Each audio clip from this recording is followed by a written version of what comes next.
So I am a little more than halfway through Tuesdays with Morrie. I have to talk about it. It's that good. I used to be like an extreme minimalist self-help book guru. I probably have read 100 self-help books and they're all the same, right? Like after you get to a point.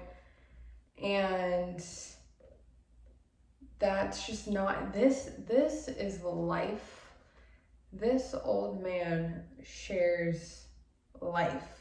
It's different. It hits different. It's not like X, Y, and Z, do like deep breaths. Like that works to a point. But what he has in here, it's so good. And it's just like little moments of like we just all want to feel like we matter. And for some reason, like when I was reading it, it was just like an explosion of like, oh my gosh, I never realized how deeply I want to feel like I matter. To so many people or things, but who does it really? I'm not done, but I'm just like, is it important to matter to a few people, a lot of people, to God? Like, where is the importance of this life and what is truly important? It's simple, but the way he says it, it makes sense.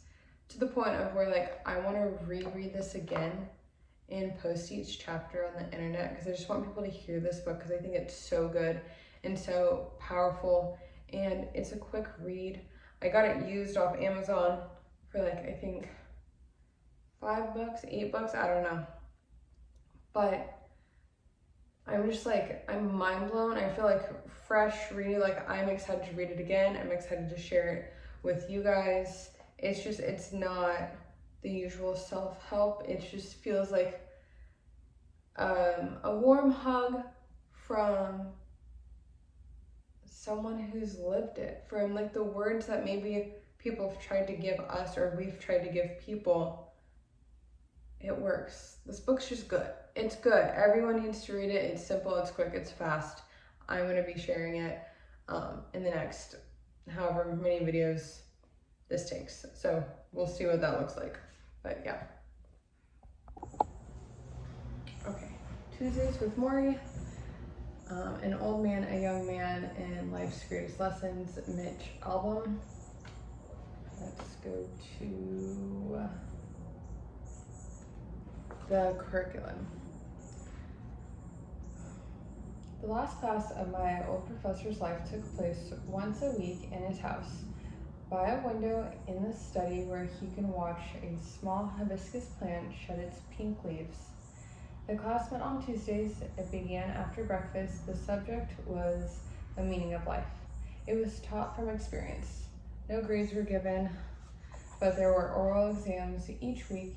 You were expected to respond to questions, and you were expected to pose questions of your own. You were also required to perform physical tasks now and then, such as lifting the professor's head to a comfortable spot on the pillow, or placing his glasses on the bridge of his nose. Kissing him goodbye earned you extra credit. No books were required, yet many topics were covered, including love, work, community, family, aging, forgiveness, and finally, death. The last lecture was brief, only a few words. A funeral was held in lieu of graduation. Although no final exam was given, you were expected to produce one long paper on what was learned. That paper is presented here. The last class of my old professor's life had only one student. I was the student. It is in the late spring of 1979, a hot, sticky Saturday afternoon. Hundreds of us sit together side by side in rows of wooden folding chairs on the main campus lawn. We wear blue nylon robes. We listen impatiently to long speeches. When the ceremony is over, we throw our caps in the air and we are officially graduated from college. The senior class of Brady's University in the city of Waltham, Massachusetts. For many of us, the curtain had just come down on childhood. Afterward, I find Morrie Schwartz my favorite professor and introduce him to my parents. He is a small man who takes small steps as a strong wind could at any time whisk him up into the clouds. In his graduation day robe, he looked like a cross between a biblical poet and a Christmas elf. He has sparkling blue-green eyes, thinning silver hair that spills onto his forehead, big ears and a triangular nose, and tufts of gray eyebrows. Although his teeth are crooked, his lower ones are slanted back as if someone had once punched them in. When he smiles, it's as if you just told him the first joke on earth. He tells my parents how I took every class he taught, and he tells them, "You have a very special boy here." Embarrassed, I looked at my feet. Before we leave, I hand my professor a present, a tan briefcase with his initials on the front. I bought this the day before at the shopping mall. I didn't want to forget him. Maybe I didn't want him to forget me.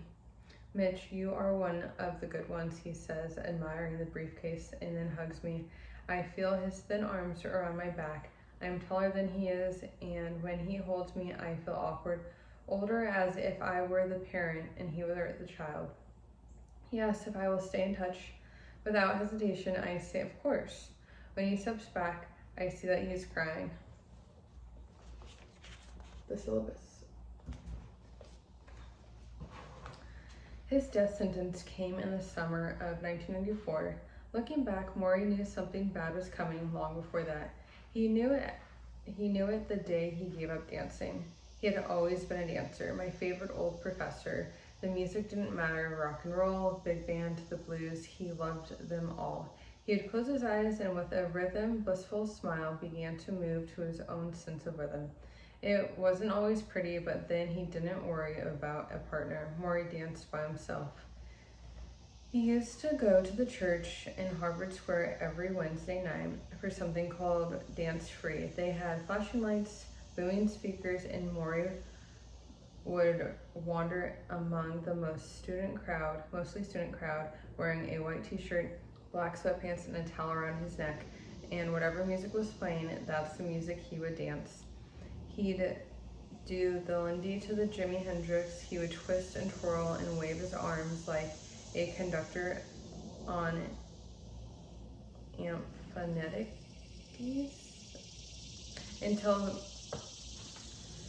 until sweat was dripping down the middle of his back. No one there knew he was a prominent doctor of sociology with years of experience.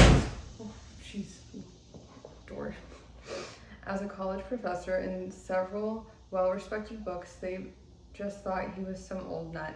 Once he brought a tango tape and got them to play it over the speakers, and he was commander on the dance floor, shooting back and forth some hot Latin lover. When he finished, everyone applauded. He would have stayed in that moment forever. But then the dancing stopped. He developed asthma in his 60s. His breathing became labored. One day he was walking along Charles River, and a cold burst of wind left him choking for air. He was rushed to the hospital, injected with adrenaline. A few years later, he began to have trouble walking. At his birthday party for a friend, he stumbled unexpectedly. Another night, he fell down the steps of a theater, startling a small crowd of people. "Give him some air," someone yelled. He was in his 70s by this point, so they whispered old age and helped him to his feet. Morrie was always more in touch with his insides than the rest of us. He knew something else was wrong. This was more than old age. He was weary all the time. He had trouble sleeping. He dreamt he was dying. He began to see doctors, lots of them. They tested his blood, they tested his urine, they put a scope up his urine and looked inside his intestines. Finally, when nothing could be found, one doctor ordered a muscle biopsy, taking a small piece out of Morrie's calf. The lab report came back suggesting a neurological problem, and Morrie was brought in for yet another series of tests. In one of those tests, he sat in a special seat as they zapped him with electrical currents, an electrical chair, a of sorts and studied his neurological response. "We need to check on this further," the doctor said, looking over his results. "Why?" Morrie asked. "What is it?" "We're not sure. Your times are slow." His times were slow? What did that mean? Finally, on a hot, humid day in August, Morrie and his wife Charlotte went to the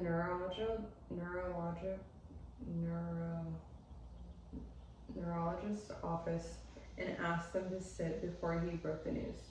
Morrie had ASL, a disease, brutal, unforgiving illness, neurological system. There was no cure. "How did I get it?" Morrie asked. "Nobody knew." "Is it terminal?" "Yes, so I'm going to die." Yes, you are," the doctor said. "I'm very sorry."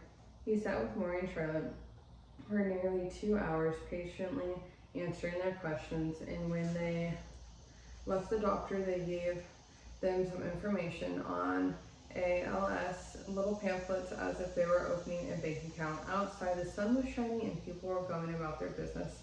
A woman ran to put money in the parking meter, another carried groceries. Charlotte had a million thoughts running through her mind. How much time do we have left? How will we manage? How will we pay the bills? My old professor, meanwhile, was stunned by the normalcy of the day around him. Shouldn't the world stop? Don't they know what's happened to me? But the world did not stop. It took no notice at all. As Morrie pulled weakly on the car door, he felt as if he were dropping in a hole. Now what, he thought. As my old professor searched for answers, the disease took him over day by day, week by week. He backed the car out of the garage, and one morning he could barely push the brakes. That was the end of his driving.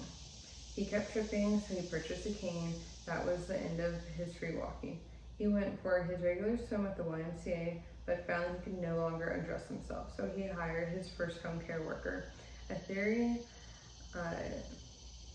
theology student named Tony, who helped him in and out of the pool and in and out of his bathing suit in the locker room. And other swimmers would pretend not to stare and stared anyhow. That was the end of his privacy. In the fall of 1994, Morrie came to the Hills campus to teach his final college course. He would have skipped this, of course. The university would have understood why suffer in front of so many people. Stay at home, get your affairs in order. But the idea of quitting did not occur to Morrie. Instead, he hobbled into the classroom, his home for more than 30 years. Because of the cane, he took a while to reach the chair, finally sat down, dropped his glasses off his nose, and looked up at the young faces who stared back in silence. My friends, I assume you are all here for the social psychology class. I have been teaching this course for 20 years.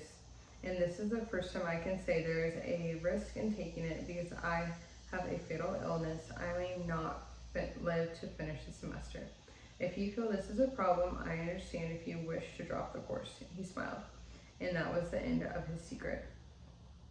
ALS is like a lit candle. It melts your nerves and leaves your body in a pile of wax. It often begins with the legs and work its way up. You lose control of your thigh muscles so that you cannot support yourself standing. You lose control of your trunk muscles so that you cannot sit up straight. By the end, if you are still alive, you are breathing through a tube and a hole in your throat, while your soul, perfectly awake, is imprisoned inside a limp husk, perhaps able to blink or cluck a knuckle. Like some things from a science fiction movie, the man frozen inside his own flesh. This takes no more than 5 years from the day you contract the disease. Morrie's doctors guessed he had 2 years left. Morrie knew it was less. But my old professor had made a profound decision, one he began to construct the day he came out of the doctor's office with a sword hanging over his head. Do I wither up and disappear, or do I make the best of my time left? He had asked himself. He would rather not wither. He would not be ashamed of dying, and said he would make death his final project, the center point of his days. Since everyone was going to die, he could be the great value, right? He could be the research, a human textbook, study me in my slow and patient demise. Watch what happens to me, learn with me. Morrie would walk the final bridge between life and death and narrate the trip. The fall semester passed quickly. The pills increased. Therapy became a regular routine. Nurses came to the house to work with Morrie's withering legs to keep the muscles active, bending them back and forth as if pumping water from a well. Massage specialists came by once a week to try to soothe the constant heaviness and stiffness he felt. He met with medical teachers, meditation teachers, and closed his eyes and narrowed his thoughts until his world shrunk down to a single breath, in and out, in and out. One day, using his cane, he stepped onto the curb and fell over into the street. The cane exchanged for a walker, and his body weakened. Back and forth to the bathroom became exhausting. So Morrie began to urinate into a large beaker. He had to support himself as he did this, meaning someone had to hold the beaker while Morrie filled it. Most of us would be embarrassed by all of this, especially at Morrie's age, but Morrie was not like most of us. When some of his closest colleagues would visit, he would say to them, "Listen, I have to pee. Would you mind helping? Are you okay with that?" Often to their surprise, they were. In fact, he entertained a growing stream of visitors. He had discussion groups about dying, what it really meant, and how society has always been afraid of it without necessarily understanding it. He told his friends that if they really wanted to help him, they would treat him not with sympathy, but with visits, phone calls, sharing of their problems. The only way had always shared their problems. The way they had always shared their problems, because Morrie had always been a wonderful listener. For all that was happening to him, his voice was strong and inviting. His mind was vibrant with a million thoughts. He was intent on providing that the world was dying. He was intent on providing that the word dying was not a synonym of useless. The new year came and went. Although he never said to anyone, Morrie knew this would be the last year of his life. He was using a wheelchair now, and he was fighting time to say all the things he wanted to say to all the people he loved. When a colleague died suddenly of a heart attack, Morrie went to his funeral. He came home depressed. "What a waste," he said. "All those people saying all these wonderful things, and Earth never got to hear any of it." Morrie had a better idea. He made some calls, he chose a date, and on a cold Sunday afternoon, he was joined in his home by a small group of friends and families for a living funeral. Each of them spoke and paid tribute to my old professor. Some cried, some laughed. One woman read a poem. "My dear and loving cousin, your ageless heart, as you move through time, layer on layer, tender sequoia." Morrie cried and laughed with them, and all the heartfelt things we never get to say to those we love. Morrie said that day his living funeral was a rousing success. Only Morrie wasn't dead yet. In fact, the most unusual part of his life was about to unfold. The student. At this point, I should explain what happened to me since summer day when I hugged my dear and wise professor and promised to keep in touch. I did not keep in touch. In fact, I lost contact with most of the people I knew in college, including my beer drinking friends, the first woman I ever woke up with in the morning. The year after graduation hardened me into someone quite different from the structured graduate who left campus that day headed for New York City, ready to offer the world his talent. The world I discovered was not all that interested. I wandered around my early 20s, paying rent, reading classified, and wondering why the lights were not turning green for me.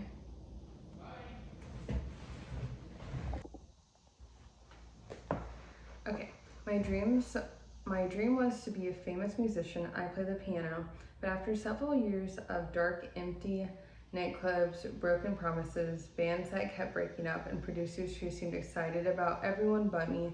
The dream soured. I failed for the first time in my life. At the same time, I had my first serious encounter with death. My favorite uncle, my mother's brother, the man who taught me music, taught me to drive, teased me about girls, thrown me a football, the one adult who I targeted as a child and said, that's who I want to be when I grow up, died of pancreatic cancer at the age of 44. He was a short, handsome man with a thick mustache, and I was with him for the last year of his life. Living in an apartment just below his, I watched his strong body wither, then blow, and saw him suffer night after night, doubled over at the dinner table, pressing on his stomach, eyes shut, and his mouth contorted in pain. "Oh, God," he would moan. "Oh, Jesus." The rest of us, my aunt, his 2 young sons, me, stood there silent, cleaning the plates, averting our eyes. It was the most helpless I've ever felt in my life. One day in May, my uncle and I sat on the balcony of his apartment. It was breezy and warm. He looked out towards the horizon and said, through gritting teeth, that he wouldn't be around to see his kids to the next school year.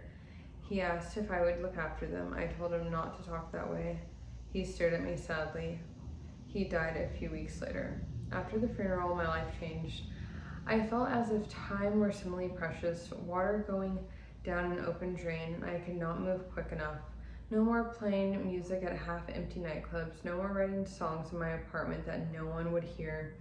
I returned to school. I earned a master's degree in journalism and took the first job offered as a sports writer. Instead of chasing my own fame, I wrote about famous athletes chasing their dreams. I worked for newspapers and freelanced for magazines. I worked at a pace that knew no hour, no limits. I wake up in the morning, brush my teeth, and sit down at the typewriter in the same clothes I had slept in. My uncle had worked for a corporation and hated it, same thing every day, and I was determined to not end up like him. I bounced around from New York to Florida and eventually took a job in Detroit as a columnist for the Detroit Free Press. The sport appetite in the city was insatiable. They had professional teams in football, basketball, baseball, and hockey, and it matched my ambition. In only a few years, I was not only penning columns, I was writing sport books, doing radio shows, and appearing regularly on TV. Spouting my opinion on rich football players and hypocritical college sports programs, I was part of the media thunderstorm that now soaks our country. I was in demand. I stopped renting, I started buying. I bought a house on a hill, I bought cars, I invested in stocks, and built a portfolio. I was cracking into a 5th gear, and everything I did on a deadline. I was exercised like a demon. I drove my car at breaking neck speed. I made more money than I ever figured to see. I met a dark-haired woman named Janie who somehow loved me despite the schedule and the constant absence. We married after 7 years of courtship. I was back to work a week after the wedding and told her and myself that we one day would start a family, something she wanted very much. But that day never came. Instead, I burned myself into my accomplishments. Because with accomplishments, I believed I could control things. I could squeeze in every last piece of happiness before I got sick and died, like my uncle before me, which I figured was my natural fate. As for Morrie, well, I thought about him now and things he had taught me about being human and relating to others, but it was always in the distance, as if from another life. Over the years, I threw away any mail that came from the university, figured they were only asking for money, so I did not know of Morrie's illness. The people who might have told me were long forgotten, their phone numbers buried in some packed away box in the attic. I might have stayed that way had I not been flicking through the TV channels late one night when something caught my ear. the audiovisual.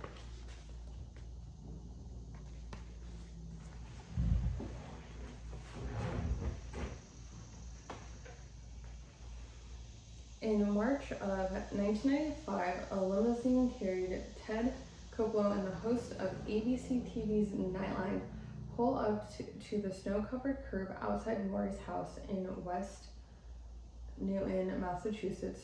Morrie was in a wheelchair full-time now, getting used to helpers lifting him like a heavy sack from the chair to the bed and the bed to the chair. He had begun to cough while eating. Chewing was a chore. His legs were dead. He would never walk again. Yet he refused to be depressed. Instead, Morrie had become a lightning rod of ideas. He jolted down his thoughts on a yellow pad. Envelopes, folders, scrap paper. He wrote bite-sized philosophies about living and death. Shallow, accept what you are able to and what you are not able to do. Accept the past without denying it or disregarding it. Learn to forgive yourself and to forgive others. Don't assume that it's too late to get involved.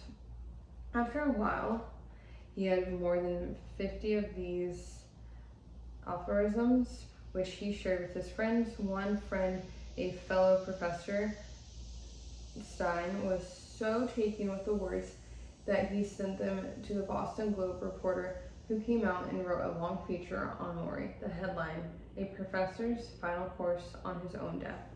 The article caught the eye of a producer from the Nightline show who brought it to Koppel in Washington, D.C. Take a look at this, the producer said. Next thing you knew, there were cameramen in front of Morrie's living room. Koppel's limousine was in front of the house. Several of Morrie's friends and family members had gathered to meet him, and then the famous man entered the house. They buzzed with excitement, all except Morrie, who wheeled himself forward and raised his eyebrows and interrupted the clamor with a sigh, with a high, singing voice. "Ted, I need to check you out before I agree to do this interview." There was an awkward moment of silence. Then the two men were ushered into the study. The door was shut. "Man," one friend whispered out the door, "I hope Ted goes easy on Morrie." "I hope Morrie goes easy on Ted," said the other. Inside the office, Morrie motioned for Koppel to sit down. He crossed his hands in his lap and smiled. "Tell me something close to your heart," Morrie began. "My heart?" Koppel studied the old man. "All right," he said cautiously, and he spoke about his children. They were close to his heart, weren't they? "Good," Morrie said. "Now tell me something about your faith." Koppel was uncomfortable. "I usually don't talk about such things with people I've only known a few minutes." "Ted, I'm dying," Morrie said, peering over his glasses. "I don't have a lot of time here." Koppel laughed. "All right, faith." He quoted a passage from Marcus Aurelius, something that felt strongly about. Morrie nodded. "Now let me ask you something," Koppel said. "Have you ever seen my program?" Morrie shrugged. "Twice, I think.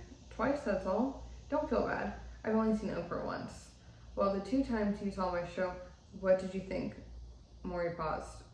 "To be honest, yes. I thought you were a narcissist." Koppel burst into laughter. "I'm too ugly to be a narcissist," he said. Soon, the cameras were rolling in front of the living room fireplace with Koppel in the crisp blue suit and Morrie in his shaggy gray sweater. He had refused fancy clothes or makeup for the interview. His philosophy was that death should not be embarrassing. He was not about to powder his nose. Because Morrie sat in the wheelchair, the camera never caught his withering legs, and because he was still able to move his hands, Morrie always spoke with them, both hands waving. He showed great passion when explaining how you face the end of life. "Ted," he said, "with all this started, I asked myself, am I going to withdraw from the world like most people do, or am I going to live? I decided I'm going to live, or at least try to live, the way I want, with dignity, courage, humor, and composure. There are times There are some mornings when I cry and mourn for myself. Some mornings I'm so angry and bitter, but it doesn't last too long. Then I get up and say, I want to live. So far I've been able to do it. Will I be able to continue? I don't know, but I am betting on myself that I will. Cobell seemed extremely taken with Morrie. He asked about the humility that death introduced. Well, Fred, Morrie said accidentally, then he quickly corrected himself. I mean Ted. Now that's introducing humility, Cobell said, laughing. The two men spoke about afterlife. They spoke about Morrie's increasing dependency on other people. He already needed help eating, sitting, moving from place to place. What Cobell asked, did Morrie dread the most about his slow decay? Morrie paused. He asked if he could say this certain thing on television. Cobell said, go ahead. Morrie looked straight into the eyes of the most famous interviewer in America. Well, Ted, one day soon, someone's gonna have to wipe my ass. The program aired on Friday night. It began with Ted Koppel from behind the desk in Washington, his voice booming with authority. Who is Morrie Schwartz? He said, and why, by the end of the night, are so many of you going to care about him? 1,000 miles away, in my house on the hill, I was casually flipping through channels, and I heard the words from the TV set, who is Morrie Schwartz, and went numb.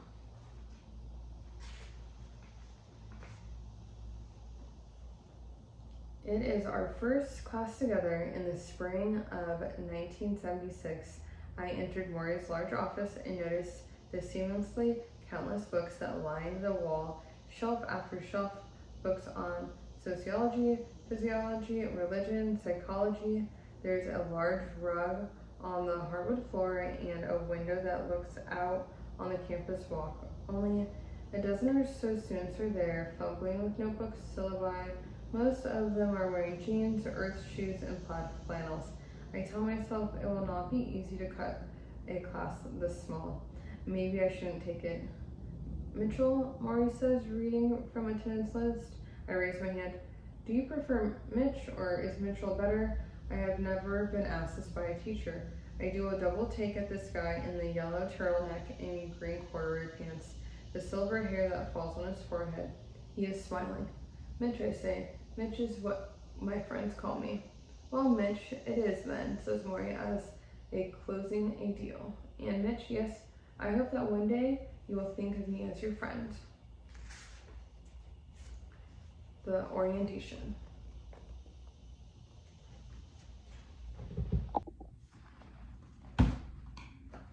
The orientation.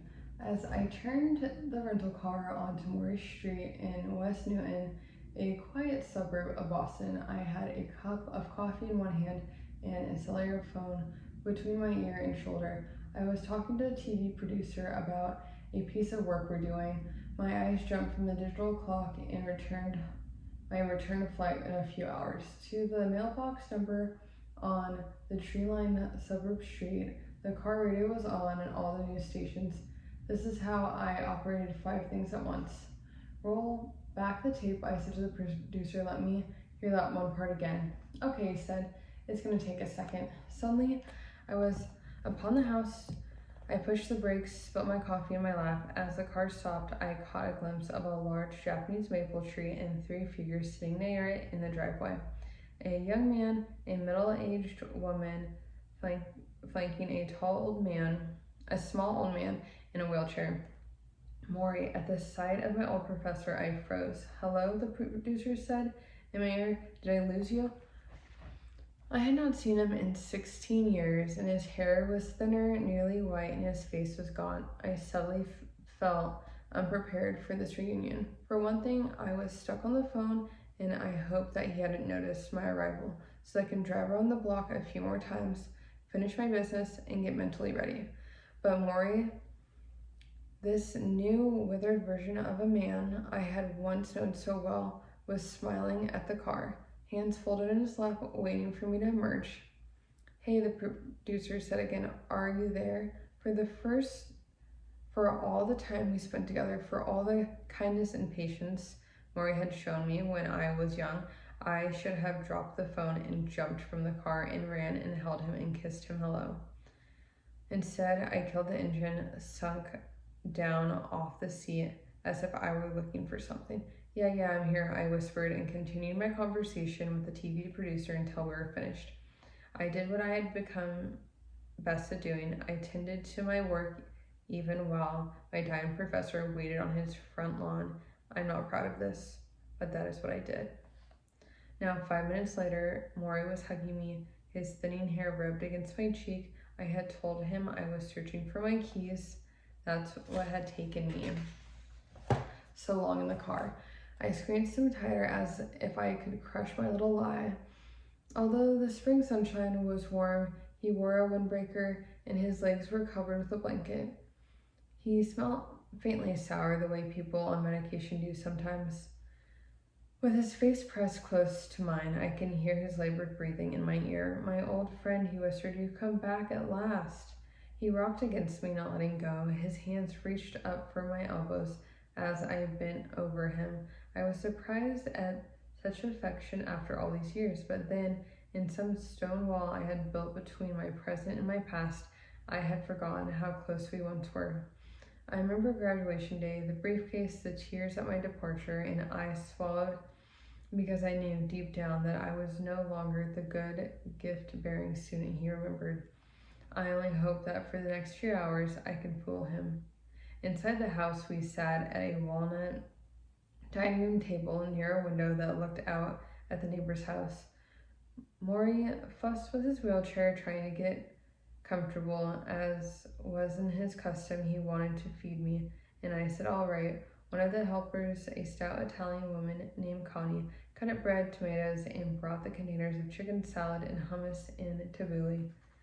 She also brought pills. Morrie looked at them, sighed. His eyes were more sunken than I remembered them.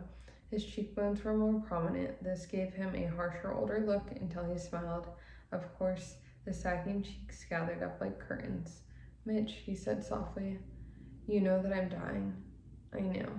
"All right then." Morrie swallowed the pills, put down the paper cup, inhaled deeply, and then let it out. "Shall I tell you what it's like?" "What's it like? To die?" "Yes," he said. Although I was unaware of it, our last class had just begun. It's my freshman year. Morrie is older than most of the teachers, and I'm younger than most of the students. Having left high school a year early to compensate for my youth on campus, I wear old gray sweatshirts, a box in the local gym, and walk around with an unlit cigarette in my mouth, even though I do not smoke. I drive a beat-up Mercury Cougar with windows down and music up. I seek my identity as touchless, but it is Morrie's softness that draws me. And because he does not look at me as a kid trying to be something more than I am, I relax. I finished that first course with him and enrolled for another. He is an easy marker. He does not much care for grades. One year, they say, during the Vietnam War, Morrie gave all his male students A's to help them keep their students for deferments. I began to call Morrie Coach the way I used to address my high school track coach.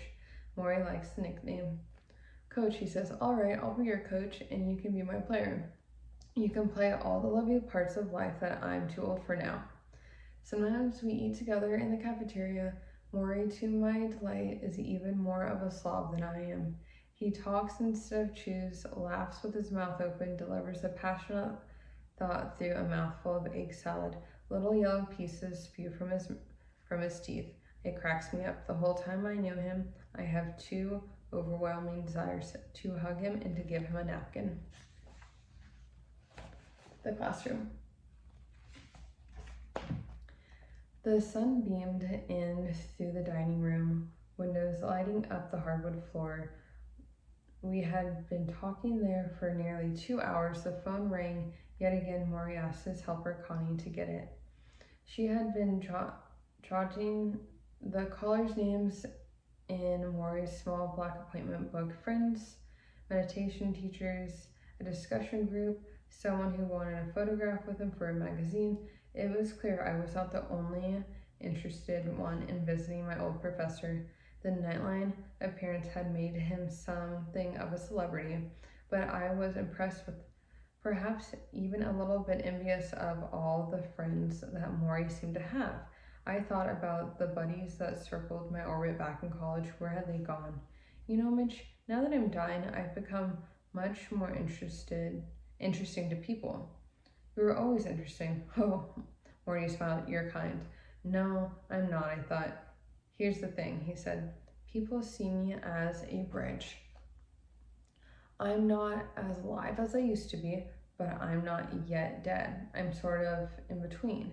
He thought he regained his smile. He coughed, then regained his smile. I'm on the last great journey here. The people want me to tell them what to pack. The phone rang again. Morrie, can you talk? Connie asked. I'm visiting with an old pal now, he announced. Let them call back. I cannot tell you why he received me so warmly. I was hardly a promising student who had left him 16 years earlier. Had it not been for Nightline, Morrie might have died without ever seeing me again. I had no good excuse for this except for the one that everyone these days seemed to have. I had become too wrapped up in the siren song of my own life. I was busy. What happened to me? I asked myself. What happened to me? I asked myself.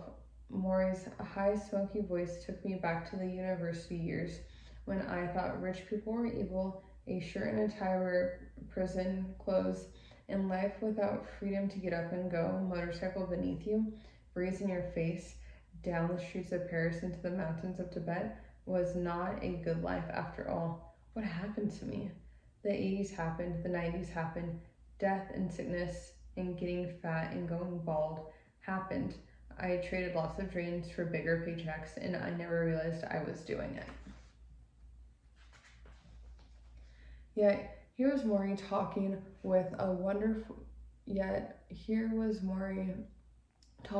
the wonder of our college years as if I'd simply been on a long vacation. Have you found someone to share your heart with? He asked. Are you giving to your community? Are you at peace with yourself? Are you trying to be as human as you can be? I was squirming, wanting to show I had been grappling deeply with such questions. What happened to me? I once promised myself I would never work for money, that I would join the Peace Corps, and that I would live in beautiful, inspirational places. Instead, I have been in Detroit for 10 years now, at the same workplace, using the same bank, visiting the same barber. I was 37 and more efficient than in college, tied to computers and modems and cell phones. I wrote articles about rich athletes for the most part, who could not care less about me. I was no longer young for my peer group, nor did I walk around in gray sweatshirts with unlit cigarettes in my mouth. I did not have long discussions over egg salad about the meaning of life. My days were full, yet I remained much of the time unsatisfied. What happened to me? Coach, I said suddenly. Remember the nickname? Morrie beamed. That's me, I'm still your coach. He laughed and resumed eating. A meal he had started 40 minutes earlier. I watched him now as his hands worked gingerly, as if he were learning to use them for the very first time. He could not press the knife down hard. His fingers shook. Each bite was a struggle. He chewed the food finally before swallowing, and sometimes it slid out the sides of his lips so that he had to put down what he was holding, dab his face with a napkin. The skin from his wrist to his knuckles was dotted with age spots, and it was loose, like skin hanging from a chicken soup bone. For a while we just sat and ate like that, a sick old man, a young, healthier man, both absorbing the quiet of the room. I would say it was an embarrassing silence, but I seemed to be the only one embarrassed. Dying, Morrie suddenly said, is the only thing to be sad over, Mitch. Living unhappy is something else. So many of the people who come to visit me are unhappy. Why? Well, one thing's for sure, the culture we have does this make people feel good about themselves? Well, for one thing, the culture we have does not make people feel good about themselves. We're teaching the wrong things, and you have to be strong enough to say if the culture doesn't work, don't buy it. Create your own. Most people can't do it. They're more unhappy than me, even in my current condition. I may be dying, but I'm surrounded by loving, caring souls. How many people can say that? I was astonished by his complete lack of self-pity.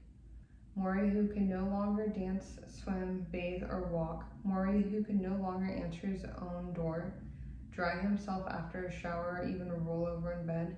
How could he be so accepting? I watched him struggle with his fork, picking up a piece of tomato, missing it the first 2 times. A pathetic scene, yet I could not deny that sitting in his presence was almost magically serene. The same calm breeze soothed me back in college. I shot a glance at my watch, force of habit. It was getting late, and I thought about changing my plane reservation home. Then Morrie did something that haunts me to this day. You know how I'm going to die, he said. I raised my eyebrows. I'm going to suffocate.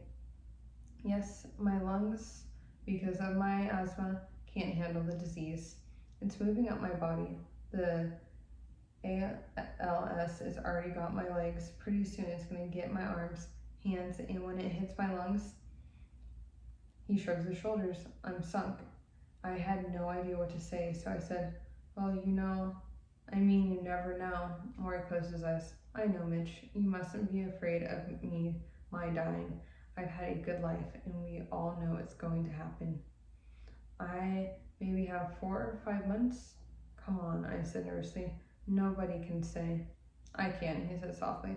There's even a little test a doctor showed me. A test? Inhale a few times.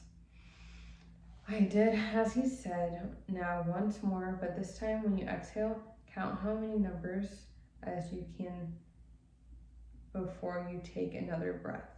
I quickly exhale the numbers 1, 2, 3, 4, 5, 6, 7, 8. I reach 70 before my breath is gone. Good, Morrie said. You have healthy lungs. Now watch what I do. He inhaled, then began his number count in a soft, wobbly voice. 1, 2, 3, 4, 5, 6, 7, 8, 9, 10, 11, 12, 13, 14, 15, 16, 17, 18. He stopped, gasping for air. When the doctor first asked me to do this, I could reach 23. Now it's 18. He closed his eyes, shook his head. My tank is almost empty. I tapped my thighs nervously. That was enough for one afternoon. Come back into your old professor, Morrie said. When I hugged him goodbye, I promised I would, and tried not to think about the last time I promised this. In the campus bookstore, I shopped for the items on Morrie's reading list. I purchased books that I never knew existed, titles such as Youth Identity Crisis, I Thou, The Divide Self. Before college, I did not know the study of human relations could be considered scholarly until I met Morrie. I did not believe it, but his passion for books is real and contagious. We began to talk seriously sometimes after class when the room had emptied. He asked me questions about life and then quotes lines from Foreman Butter Erickson.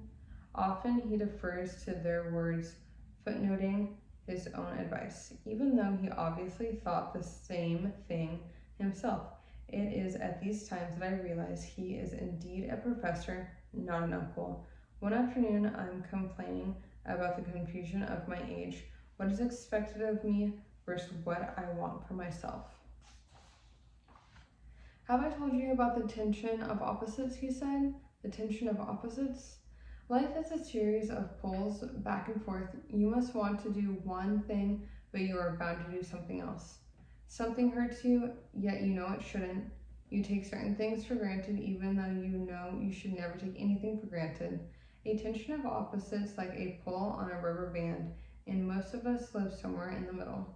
Sounds like a wrestling match, I say. A wrestling match, he laughs. Yes, you can describe it, life in that way. So which side wins, I ask. Which side wins? He smiles at me, crinkles his eyes, the crooked teeth. Love wins. Love always wins.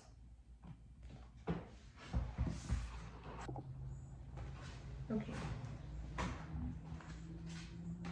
Taking attendance. I flew to London a few weeks later. I was covering Wimbledon, the world's premier tennis competition, and one of the few events I go to where the crowd never boos and no one is drunk in the parking lot. England was warm and cloudy, and each morning I walked the tree-lined streets near the tennis courts, passing teenagers queued up for leftover tickets and vendors selling strawberries and cream. Outside the gate was a newsstand that sold a half a dozen colorful British tabloids featuring photos of topless women, paparazzi pictures of the royal family, horoscopes, sports, lottery contests, and a wee bit of actual news. Their top headline of the day was written on a small chalkboard that leaned against the latest stack of papers and usually read something like, "Dana in the row with Charles," or "Gaza to the team, give me millions." People scoop up these tabloids, devour their gossip, and on previous trips to England, I have always done the same. But now, for some reason, I found myself thinking about Morrie whenever I read anything silly or mindless. I just picture him there in the house with the Japanese maple and the hardwood floors, counting his breath, squeezing out every moment with his loved ones. Well, I spend so many hours on things that meant absolutely nothing to me personally, like movie stars, supermodels, the latest noise out of Princess Di or Madonna or John F. Kennedy Jr. In a strange way, I envied the quality of Morrie's time, even as I lamented it diminishingly supply. Why did we ever bother with all the distractions we did? Back home, the O.J. Simpson trial was in full swing, and there were people surrendering their entire lunch hours watching it and then taped the rest so they can watch more at night. They didn't know O.J. Simpson, they didn't know anyone involved in the case, yet they gave up days and weeks of their lives addicted to someone else's drama. I remember what Morrie said during our visit. The culture we have does not make people feel good about themselves, and you have to be strong enough to say, if the culture doesn't work, don't buy it. Morrie's true to these words and had developed his own culture long before he got sick. Discussion groups, walking with friends, dancing to his music in the Harvard Square Church. He started a project called Greenhouse where poor people could receive mental health services.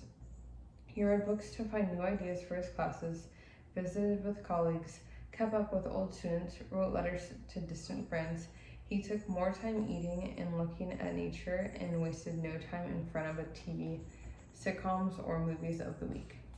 He had created a cocoon of human activity, conversations, interactions, affections, and it filled his life with an overflowing soup bowl. I had also developed my own culture, work.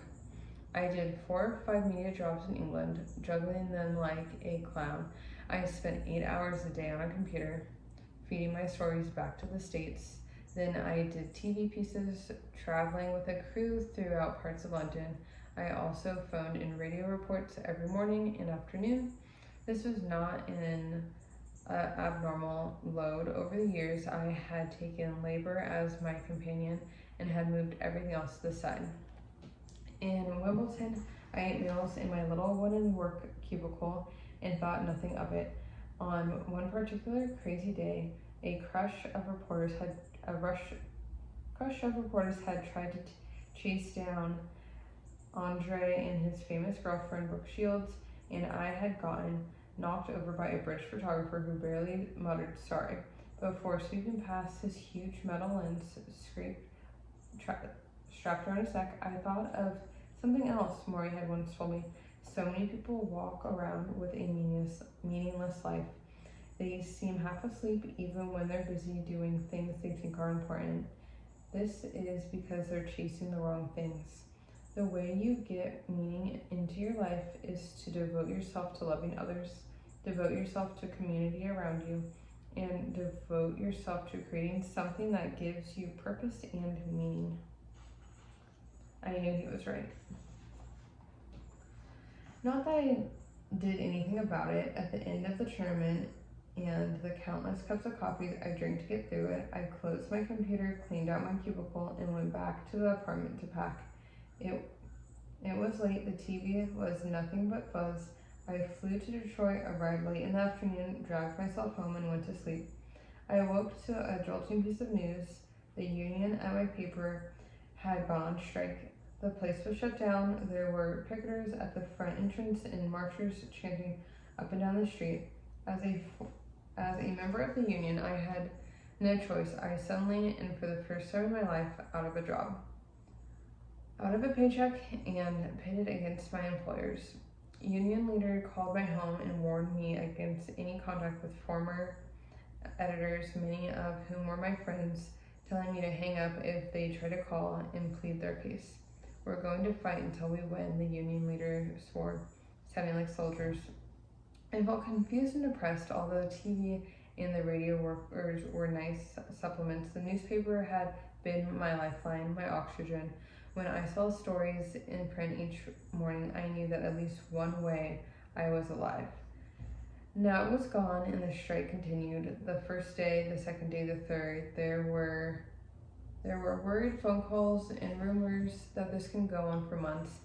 Everything I had known was upside down. There were sport events each night that I would have gone to cover. Instead, I was at home watching them on TV. I had grown used to thinking readers somehow needed my column. I was stunned at how easily everything went on without me. After a week of this, I picked up the phone and dialed Morrie's number. Connie brought him to the phone. "You're coming to visit me," he said, less a question than a statement. "Well, could I? How about Tuesday?" "Tuesday would be good," I said. "Tuesday would be fine." In my sophomore year, I take 2 more of his courses. We go beyond the classroom, meeting now and then just to talk. I have never done this before with an adult who is not a relative, yet I feel comfortable doing it with Morrie, and he seems comfortable making the time. "Where shall we visit today?" he asked cheerily when I entered his office. In the spring, we sit under a tree outside the psychology building, and in the winter, we sit by his desk. Me in the gray sweatshirt and Adidas sneakers, Morrie in a rock sport shoes and corduroy pants. Each time we talk, he listens to me ramble, then he tries to pass on some other sort of life lesson. He warns me that money is not the most important thing, contrary to the popular view on campus. He tells me I need to be fully human. He speaks of the alienation of the youth and the need for connectedness with the society around me. Some of these things I understand, some I do not. It makes no difference. The discussion gives me an excuse to talk to him, freely, conversations I cannot have with my own father, who would like me to be a lawyer. Morrie hates lawyers. "What do you want to do when you get out of college?" he asked. "I want to be a musician," I say.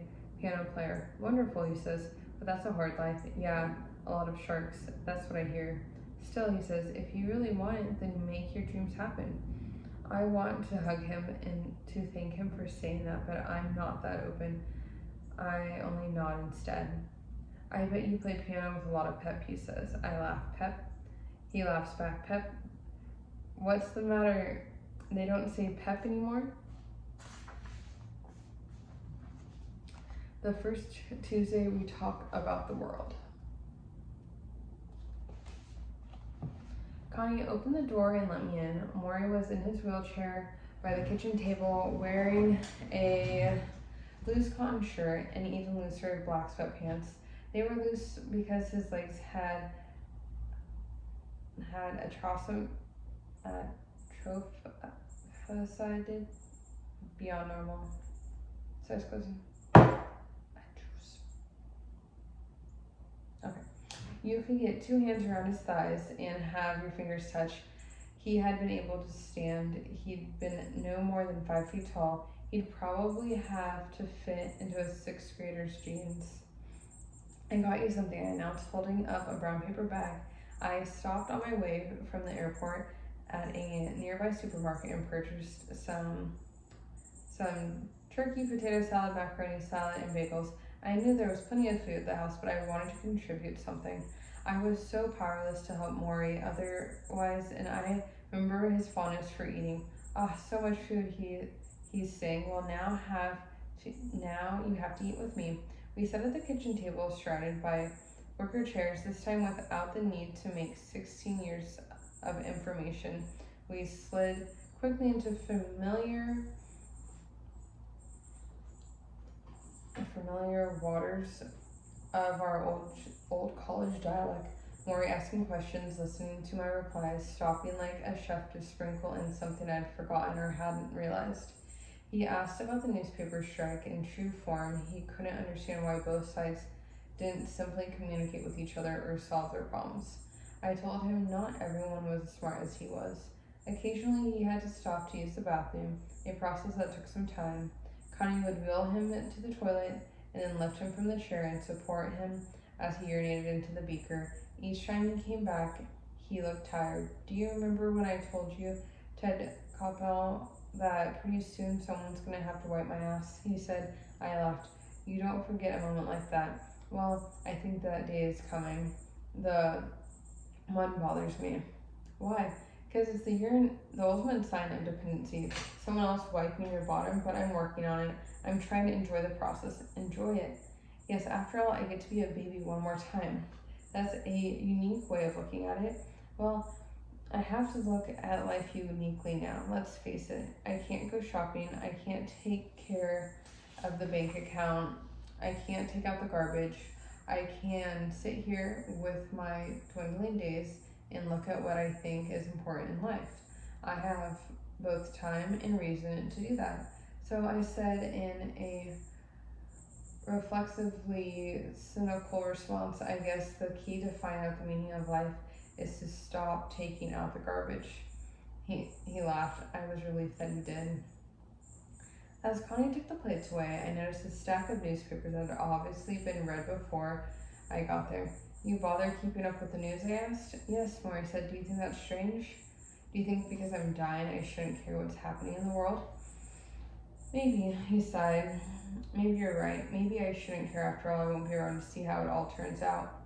But it's hard to explain, Mitch. Now that I'm suffering, I feel closer to people who suffer than I ever did before. The other night on TV, I saw people in Bosnia running across the street, getting fired upon, killed innocent victims, and I just started to cry. I feel their anguish as if it were my own. I don't know any of these people, but how can I put this? I'm almost drawn to them. His eyes got moist and I tried to change the subject, but he dabbed his face and waved me off. I cry all the time now, he said. Never mind. Amazing.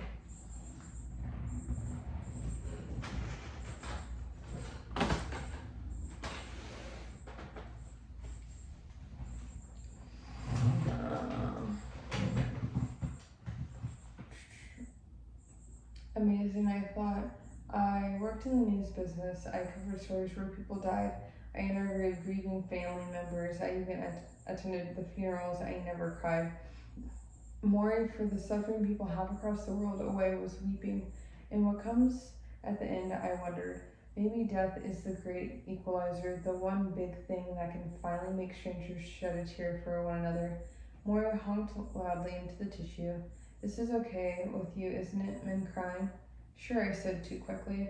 He grinned. Mitch, I'm going to loosen you up. One day I'm going to show you it's okay to cry. Yeah, I said. Yeah, he said. We laughed. He used to say the same thing nearly 20 years earlier.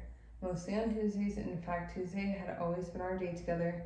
Most of my courses with Morrie were on Tuesdays. He had office hours Tuesdays when I wrote my senior thesis, which was pretty much Morrie's suggestion right from the start.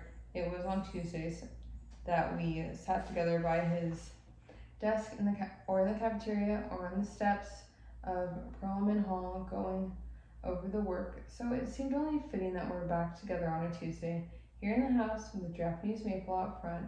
As I ready to go, I mentioned this to Morrie. We're Tuesday people, he said. Tuesday people, I repeated. Morrie smiled. Mitch, You asked about caring for people I don't even know, but can I tell you the thing I'm learning the most with this disease? What's that? Most important thing in life is to learn how to give out love and let love come in. His voice dropped to a whisper. Let it come in. We think we don't deserve love.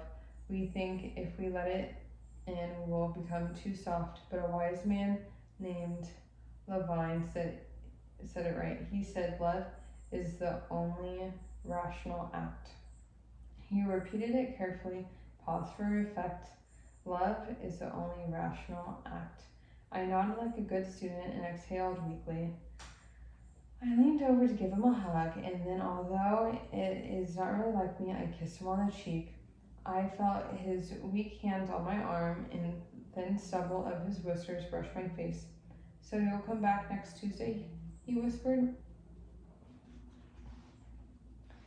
He enters the classroom and sits down, doesn't say anything. He looks at us and we look at him. At first there's a few giggles, but Morrie only shrugs, and eventually a deep silence falls, and we begin to notice the smallest sounds.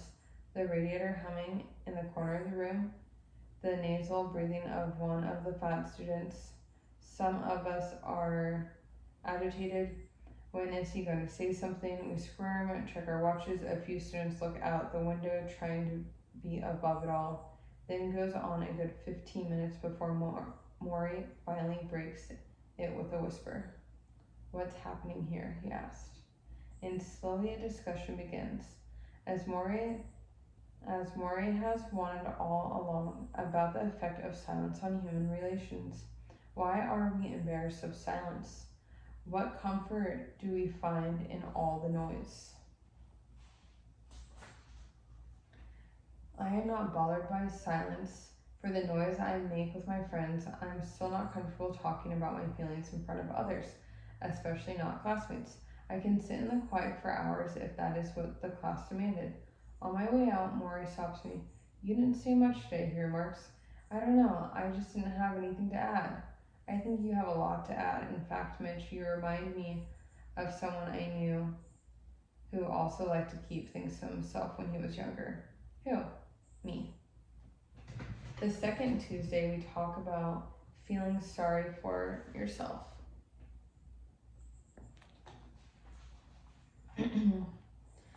I come back the next Tuesday, and for many Tuesdays that followed, I looked forward to these visits more than one would think, considering I was flying 700 miles to sit along a dying man. But I seemed to slip into a time warp when I visited Morrie.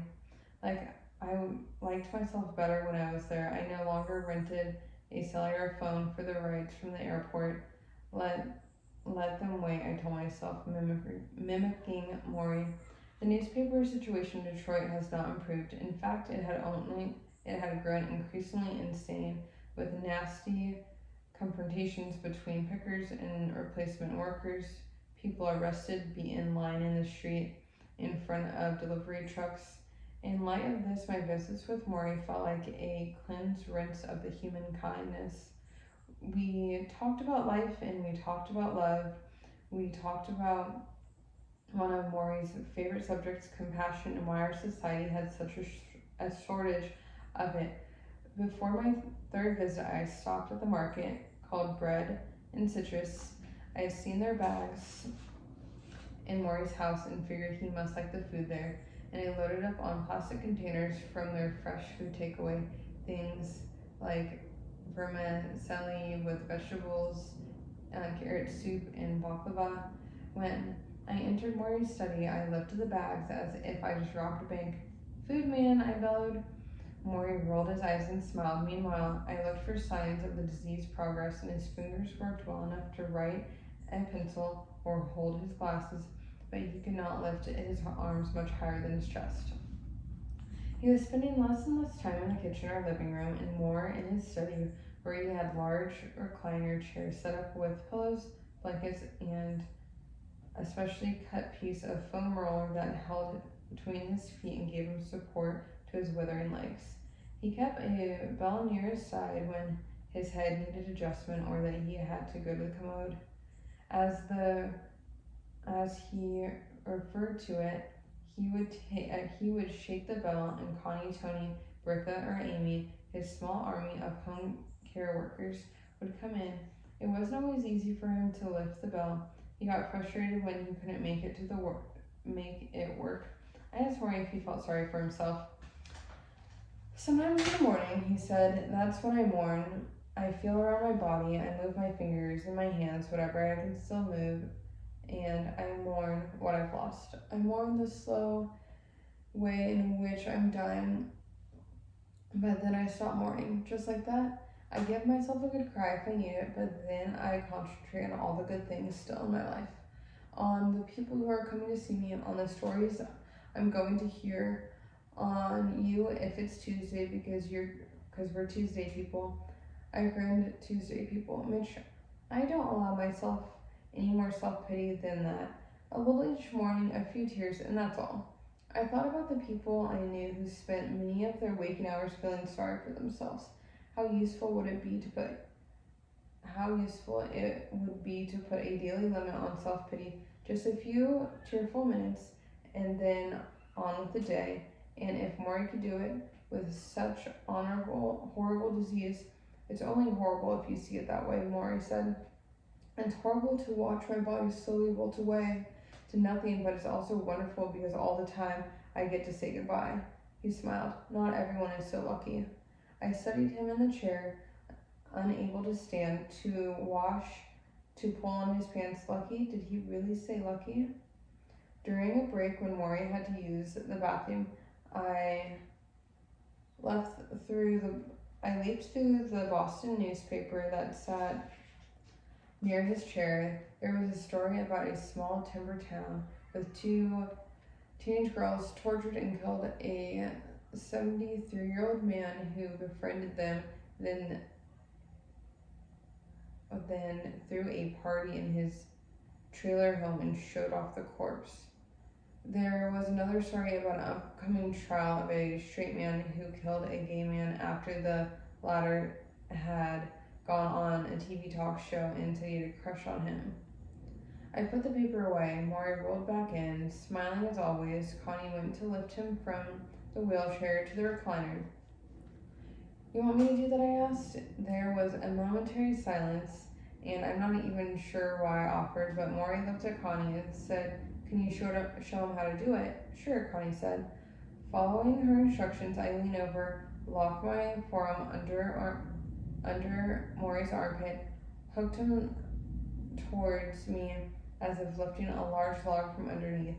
Then I straightened up, hoisting him as I rose. Normally, when you lift someone, you expect their arm to tighten around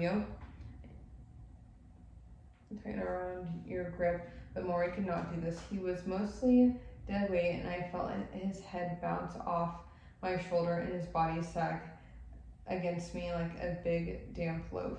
Ah, he groaned. I gotcha, I said. Holding him like that moved me in a way I cannot describe, except to say I felt the seed of death inside his shriveled frame. And as I laid him in his chair, adjusting his head pillow, I had the coldest realization that our time was running out, and I had to do something.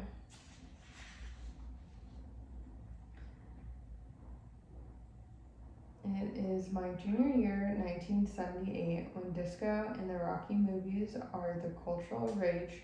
We are in an unusual society class in something Morrie calls group progress. Each week, study the ways in which the students in the group interact with one another, how they respond to anger, jealousy, attention. We are human lab rats. More often than not, someone ends up crying. I refer to it as the touchy-feely course. Morrie says I should be more open-minded. On this day, Morrie says he has an exercise for us to try. We are to stand facing away from our classmates and fall back towards and rely on the other student to catch us. Most of us are uncomfortable with this, and we cannot go for more than a few inches before stopping ourselves. We laugh in embarrassment. Finally, one student, a thin, quiet, dark-haired girl who I notice almost always wears bulky white fisherman sweaters, crossed her arms over her chest, closed her eyes, and leans back and does not flinch. like one of those Lipton tea commercials where the models splash into the pool. For a moment, I'm sure she's going to thump on the floor, and at least instant, her assistant partner grabs her head and shoulders and yanks her up harshly. Whoa, several students yelled, some clapped. Morrie finally smiles. You see, he says to the girl, you close your eyes. That was the difference. Sometimes you cannot believe what you see. You have to believe what you feel. And if you are going to have other people trust you, you must feel that you can trust them too. Even you're in the dark, even when you're in the dark, even when you're falling.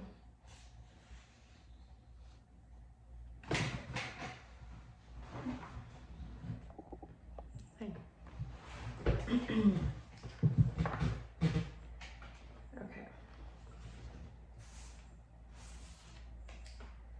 The third Tuesday, we talk about regrets. The next Tuesday, I arrived with my normal bag of food, pasta with corn, potato salad, apple cobbler, and something else, a Sony tape recorder. I want to remember what we talk about, I told Morrie. I want to have your voice so I can listen to it later. When I'm dead? Don't say that. He laughed. Mitch, I'm gonna die sooner than not later. He regarded the new machine so big, he said, I felt intrusive, as a reporter often does, and I began to think that a tape machine between two people who are supposedly friends was a foreign object, an artificial ear. With all the people glamorizing for his time, perhaps I was trying to take too much away from these Tuesdays. Listen, I said, picking up the recorder, we don't have to use this if it makes you uncomfortable. He stopped me, wagged his finger, and hooked his glasses off his nose, letting them dangle on the string around his neck. He looked at me quite square in the eye. Put it down, he said. I put it down, Mitch, he continued softly. You don't understand. I want to tell you about my life. I want to tell you before I can't tell you anymore. His voice dropped to a whisper. I want someone to hear my story, will you? I nod. We sat quietly for a moment. So, he said, is it turned on? Now, the truth is, the tape recorder was more than nostalgia. I was losing Morrie, and we were all losing Morrie. His family, his friends, his ex-students, his fellow professors, his pals, the political discussion group that he loved so much, his former dance partners, all of us. And I suppose tapes and photographs and videos are a desperate attempt to steal something from the death suitcase. But it was also becoming clear to me through his courage, his humor, his patience, and his openness that Morrie was looking at life from a very different place than anyone else I knew. A healthier place, a more sensible place, and he was about to die. If some mystical clarity of thought came when you look at death in the eye, then I knew Morrie wanted to share it, and I wanted to remember it for as long as I could. The first time I saw Morrie on Nightline, I wondered what regrets he had once he knew his death was imminent. Did he lament lost friends? Would he have done much differently? Selfishly, I wondered if I were in his shoes, would I consume with the sad thoughts of all that I missed? Would I regret the secret I kept hidden? When I mentioned this to Morrie, he said, it's what everyone worries about, isn't it? What if today were my last day on earth? He studied my face, and perhaps he saw an ambivalence about my own choices. I had this vision of me kneeling over my desk one day, halfway through a story. My editor snatched the copy, even as the medics carried my body away. Mitch, Morrie said. I shook my head and said nothing. But Morrie picked up on my hesitation. Mitch, he said, the culture doesn't encourage you to think about such things until you're about to die. We're so wrapped up in egotistical things, career, family, having enough money, meeting the mortgage, getting a new car, fixing the radiator when it breaks. We're involved in trillions of acts just to keep going. So we don't get into habits of standing back and looking at our lives and saying, is this all? Is this all I want? Is something missing? He paused. You need someone to probe you in that direction. It won't just happen automatically. I knew what he was saying. We all need teachers in our lives, and mine was sitting in front of me. Fine. If I was to be the student, then I could be good. Fine, I figured. If I was to be the student, then I would be a good student as I could be. On the plane ride home that day, I made a small list on a yellow legal pad, issues and questions that we all grapple with. From happiness to aging to having children to death. Of course, there were a million self-help books on these subjects and plenty of cable TV shows and $90 per hour consultation sessions. America had become a Persian bazaar of self-help. But there still seemed to be no clear answers. Do you care? Do you take care of others or take care of your inner child? Return to traditional values or reject tradition as useless? Seek success or seek simplicity, just say no or just do it. All I knew was this: Morrie, my old professor, wasn't in the self-help business. He was standing on the tracks, listening to death locomotive whistle, and he was very clear about the important things in life.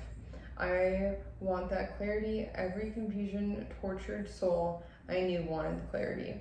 Ask me anything, Morrie always said, so I wrote a list: death, fear, aging, greed, marriage, family, society, forgiveness, a meaningful life. The list was in my bag when I returned to the West Noon for the fourth time, a Tuesday in late August when the air conditioning at the Logan Airport terminal was not working and people fanned themselves and wiped sweat angrily from their foreheads as every face I saw looked ready to kill somebody. By the start of my senior year, I have taken so many sociology classes, I'm only a few credits shy of a degree.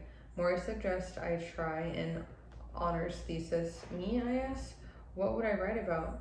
What interests you, he said. We bat it back and forth until we finally settle on, of all things, sports. I began a year-long project on how football in America has become ritual, almost a religion, and opt for the masses. I have no idea that this is training for my future career. I only know it gives me another once-a-week session with Morrie. And with his help, by spring, I have a 112-page thesis, researched, footnoted, documented, and neatly bound in a black leather. I show it to Morrie with pride of a little leaguer rounding the bases on his first home run. Congratulations, Morrie says. I grin as he leafs through it, and I glance around his office, the shelves of books, the hardwood floor, the throw rug, the couch. I think to myself that I have sat just about everywhere there is to sit in this room. I don't know, Mitch, Morrie muses, adjusting his glasses as he reads. With work like this, we may have to get you back here for grad school. Yeah, right, I say. I snicker, but the idea is momentarily appealing. Part of me is scared of leaving school. Part of me wants to go desperately. Tension of opposites. I watch Morrie as he reads my thesis and wonder what the big world will be like out there. Audiovisual Part 2. The Nightline Show, the Nightline Show had done a follow-up on a story on Morrie, partly because the reception for the first show had been so strong. This time when the cameraman and producers came through the door, they already felt like family, and Copel himself noticeably warmer. There was no feeling at the process, no interview before the interview, as warm-up Copel and Morrie exchanged stories about their childhood backgrounds.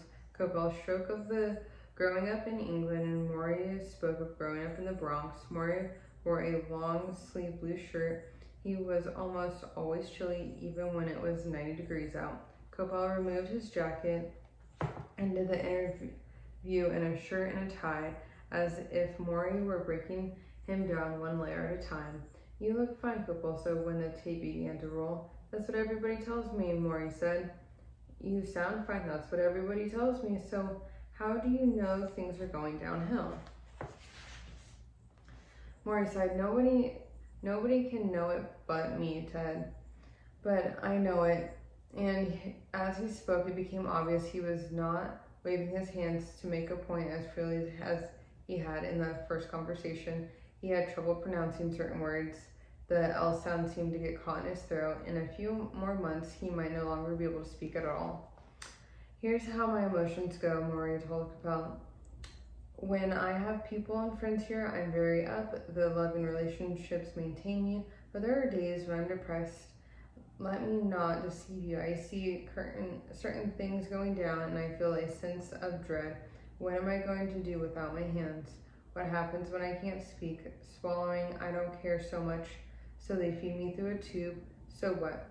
But my voice, my hands, they're such an essential part of me.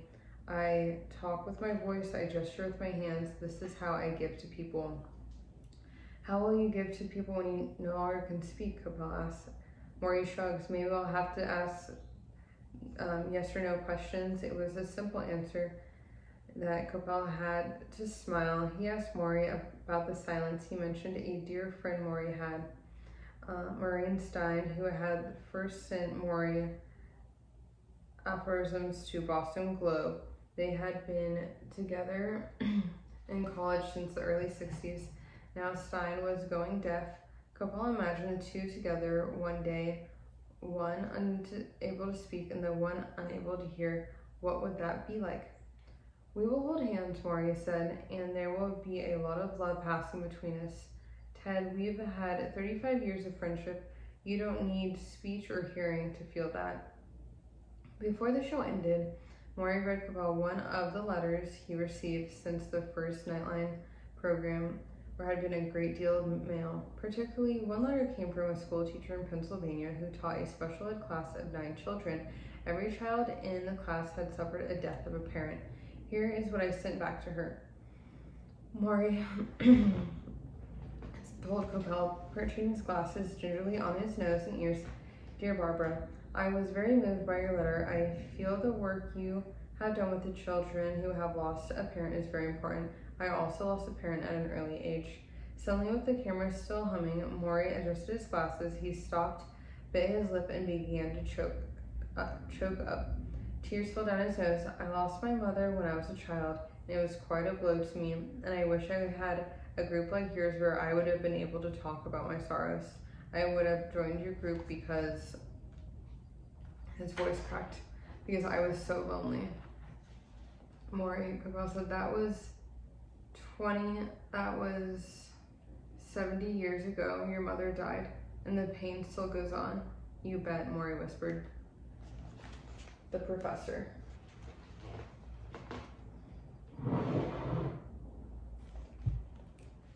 He was an 8-year-old. A telegram came from the hospital, and since his father, a Russian immigrant, could not read English, Morrie had to break the news, reading his mother's death notice like a student in front of the class. We regret to inform you, he began. On the morning of the funeral, Morrie's relatives came down the steps of the tenant building on the poor Lower East Side of Manhattan. The men wore dark suits, the women wore veils, the kids in the neighborhood were going off to school. As they passed, Morrie looked down, ashamed that his classmates would see him this way.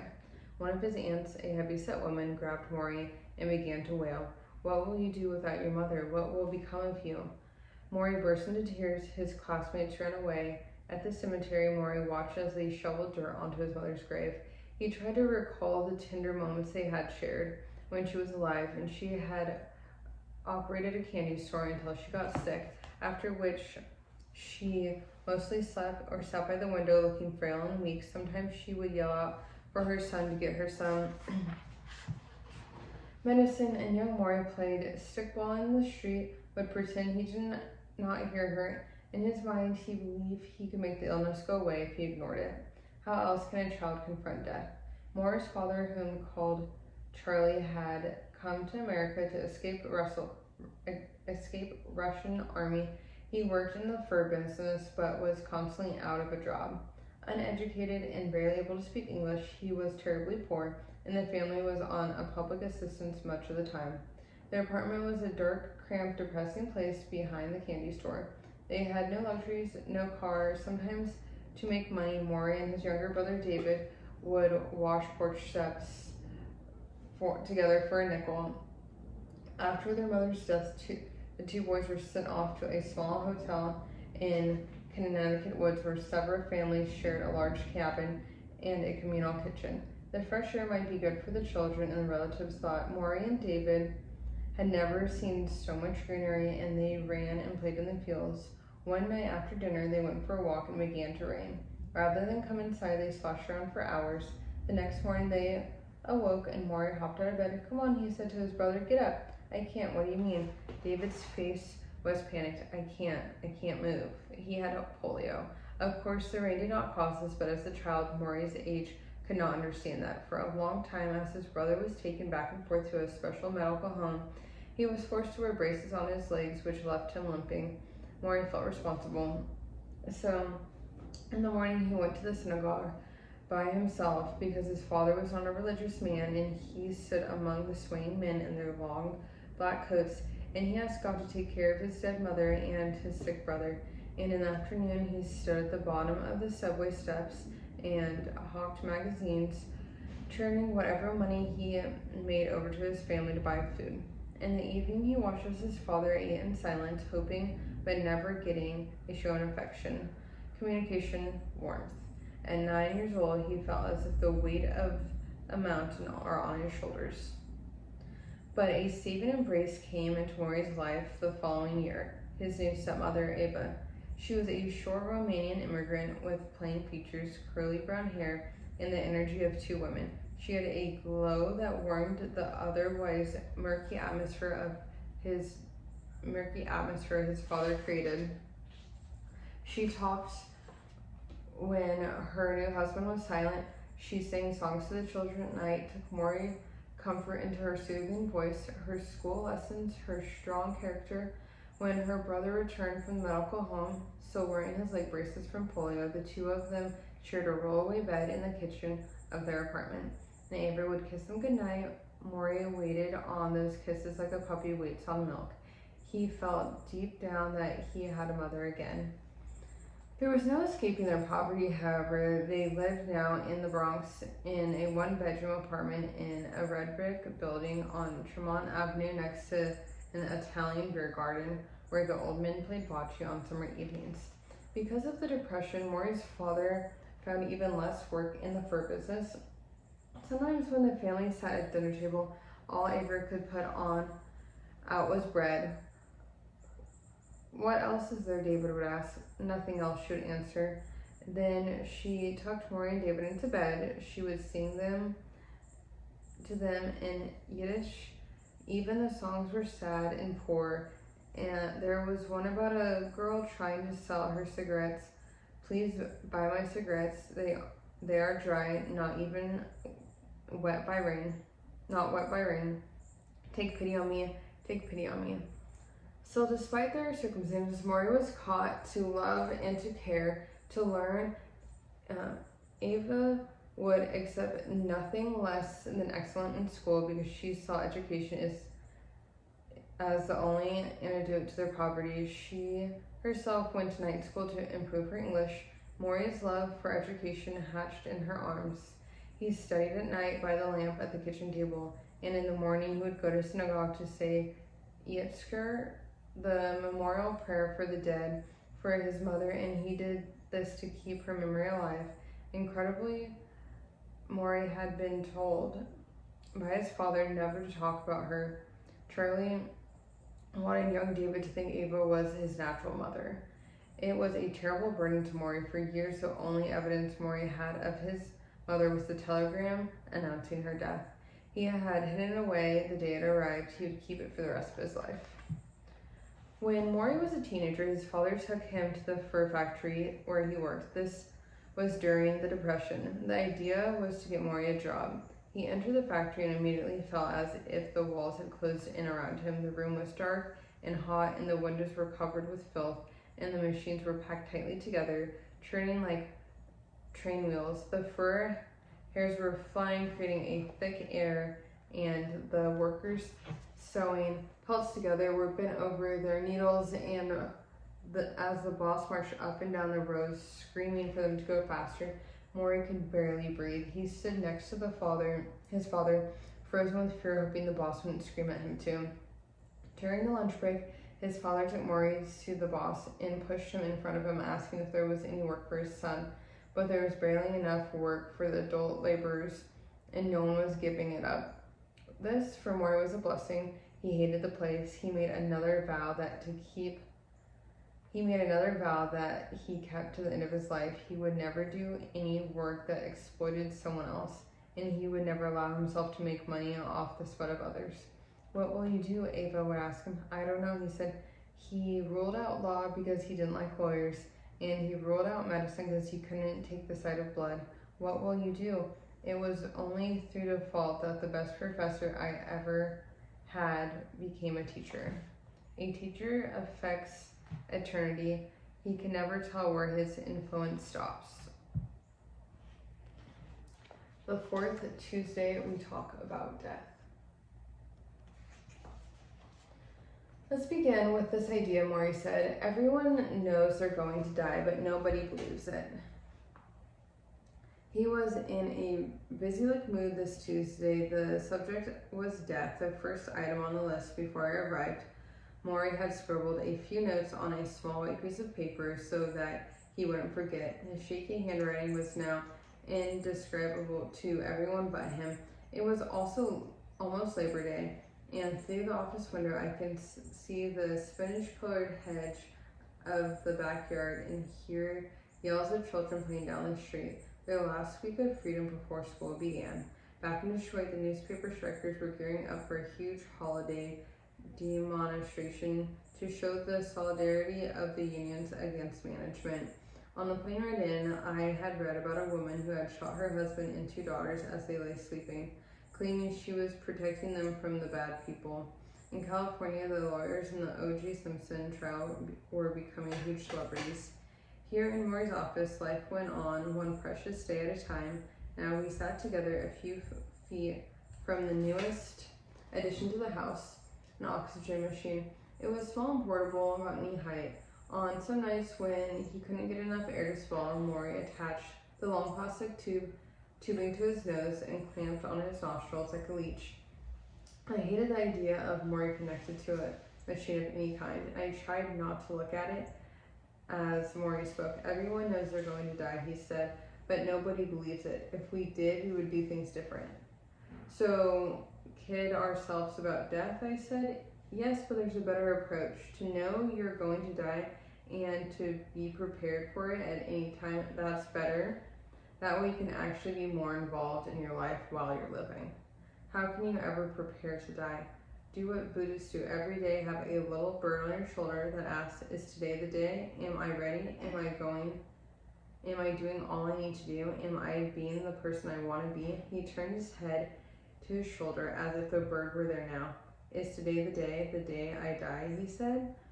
Morrie borrowed freely from all religions. He was born Jewish, but became Gnostic when he was a teenager, partly because of all he had happened to him as a child. He enjoyed some philosophies of Buddhism, Christianity, and he still felt at home culturally in Judaism. He was a religious mutt, which made him even more open to the students he taught over the years.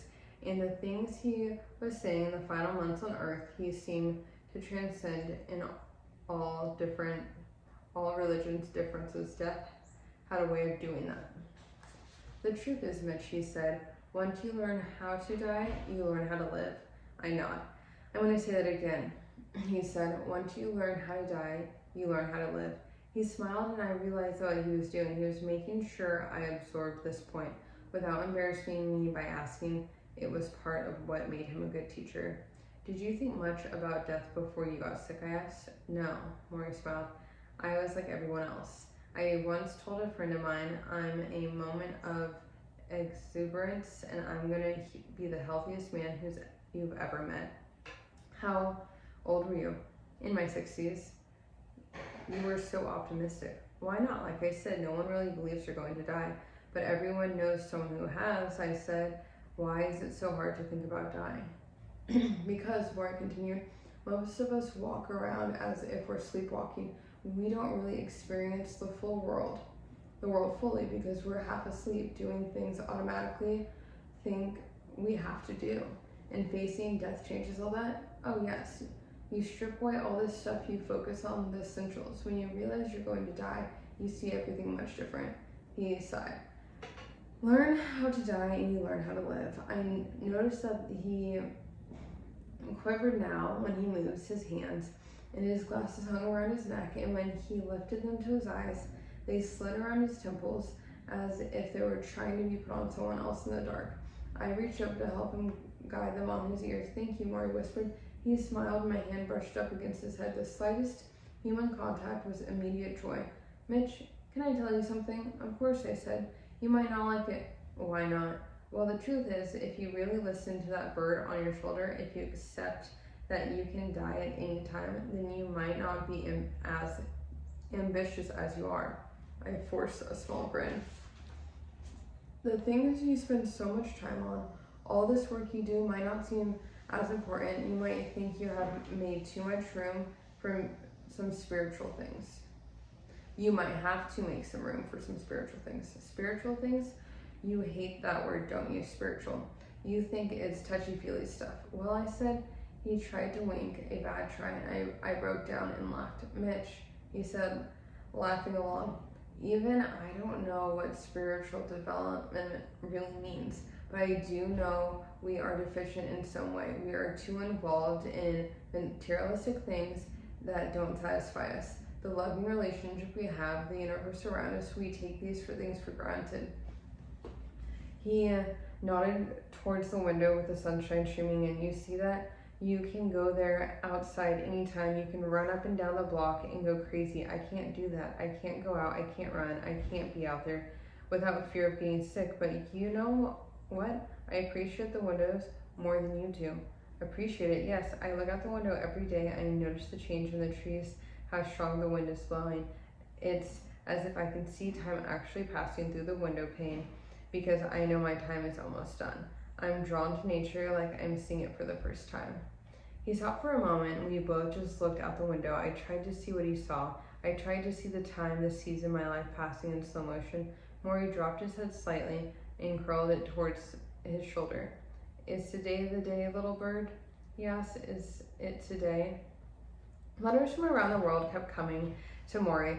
Thanks to the Nightline appearance, he would sit when he was up to it and dictate responses to friends and family who gathered for their letter writing sessions. One Sunday, when his son Rob and John were home, they all gathered in the living room, and Morrie sat in his wheelchair, skinny legs under a blanket. When he got cold, one of his helpers dragged a nylon jacket over his shoulder. What's the first letter? Morrie said. A colleague read a note from a woman named Nancy who had lost her mother to ALS. She wrote to say how much she had suffered through the loss and how she knew that Morrie must be suffering too. All right, Morrie said when the reading was complete. He shut his eyes. Let's start by saying, Dear Nancy, you touched me very much with your story about your mother, and I understand what you went through. There is sadness and suffering on both parts. Grieving has been good for me, and I hope it has been good for you too. You might want to change that last line, Rob said. Morrie thought for a second. You're right. How about I hope you can find healing power in grieving. Is that better? Rob nodded. Thank you, Morrie, said Morrie. And another letter was read from a woman named Jane who was thanking him for his inspiration on the Nightline program. She referred to him as a prophet. That's a very high compliment, said a colleague. A prophet. Morrie made a face. He obviously didn't agree with the assessment. Let's thank her for her high praise and tell her I'm glad the words meant something to her. And don't forget to sign thank you, Morrie. There was a letter from a man in England who had lost his mother and asked Morrie to help him contract through a spiritual world. There was a letter from a couple who wanted to drive to Boston to meet him. There was a letter from a former graduate student who wrote about her life after university. It told of a murder, suicide, and 3 stillborn births. It told of a mother who died from ASL. ALS. It expressed fear that the daughter, would also contract the disease, and it went on and on, 2, 3, 4 pages. Morrie sat through the long, grim tale. When it was finally finished, she said softly, "Well, what do we answer?" The group was quiet, and Rob finally said, "How about thank you for this long letter?" Everyone laughed, and Morrie looked at his son and beamed. The newspaper near his chair had a photo of a Boston baseball player who is smiling after pitching a shutout. Of all the diseases, I think to myself, Morrie gets one named after an athlete. "You remember Lou Gehrig?" I asked. "I remember him in the stadium saying goodbye." "So you remember the famous line, which one?" "Come on." "Pride of the Yankees," the speech that echoes over the loudspeakers. "Remind me," Morrie says. "Do the speech." Through the open window, I hear the sound of a garbage truck. Although it's hot, Morrie is wearing long sleeves with a blanket over his legs, his skin pale. The disease owns him. I raise my voice and do the Gehrig imitation where the words bounce off the stadium walls. "Today, I feel like the luckiest man on the face of the earth." Morrie closes his eyes and nods slowly. "Yeah, well, I didn't say that." The 5th Tuesday, we talk about family.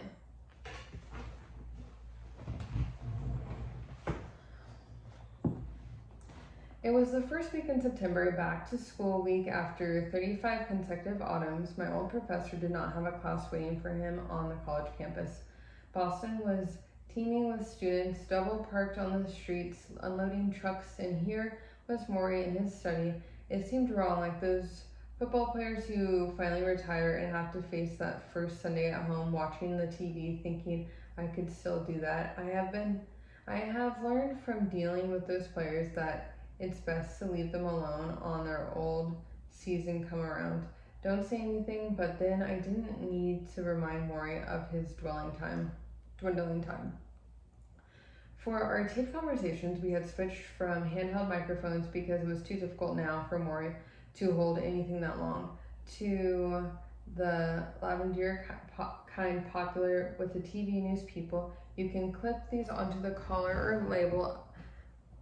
Of course, since Morrie only wore soft cotton shirts that hung loosely, and his ever-shrinking frame, the microphone sagged and flopped, and I had to reach over and adjust it frequently. Morrie seemed to enjoy this because it brought me closer to him in hugging range, and his need for physical affection was stronger than ever. When I leaned in, I heard his wheezing breath and his weak cough, and he smacked his lips softly before swallowing. "Well, my friend," he said, "what are we talking about today?" "How about family?" "Family?" Muddle it over for a moment. "Well, you see mine all around me." He nodded to the photos on the bookshelves of Morrie as a child with his grandmother, Morrie as a young man with his brother David, Morrie with his wife Charlotte, Morrie with his 2 sons, Rob, a journalist in Tokyo, and John, a computer expert in Boston. I think in light of what we've been talking about all these weeks, family becomes even more important, he said. The fact is, there is no foundation, no secure ground upon which people stand today if it isn't the family. It became quite clear to me as I've been sick, if you don't have the support and love and care and concern that you get from a family, you don't have much at all. Love is so supremely important, as our great poet often said, "Love each other or perish." Love each other or perish. I wrote it down. Love each other or perish, Morrie said. It is good. No, and it's true. Without love, we are birds with broken wings. I said I was divorced or living alone or had no children. This disease, what I'm going through, would be so much harder. I'm not sure I could do it. Sure, people could come visit, friends, associates, but it's not the same as having someone who will not leave. It's not the same as having someone you know has an eye on you, is watching you the whole time. This is part of what a family is about, not just love, but letting others know there's someone who's watching out for them. It's What I miss so much about when my mother died, what I call your spiritual security, knowing that your family will be there watching out for you. Nothing else will give you that. Not money, not fame. He shot me a look. Not work, he added. Raising a family was one of those issues on my little list. Things you want to get right before it's too late. I have told Morrie about my generational dilemma with having children, how we often saw them as tying us down, making us into these parent things we did not want to be. Admit to some of these emotions myself.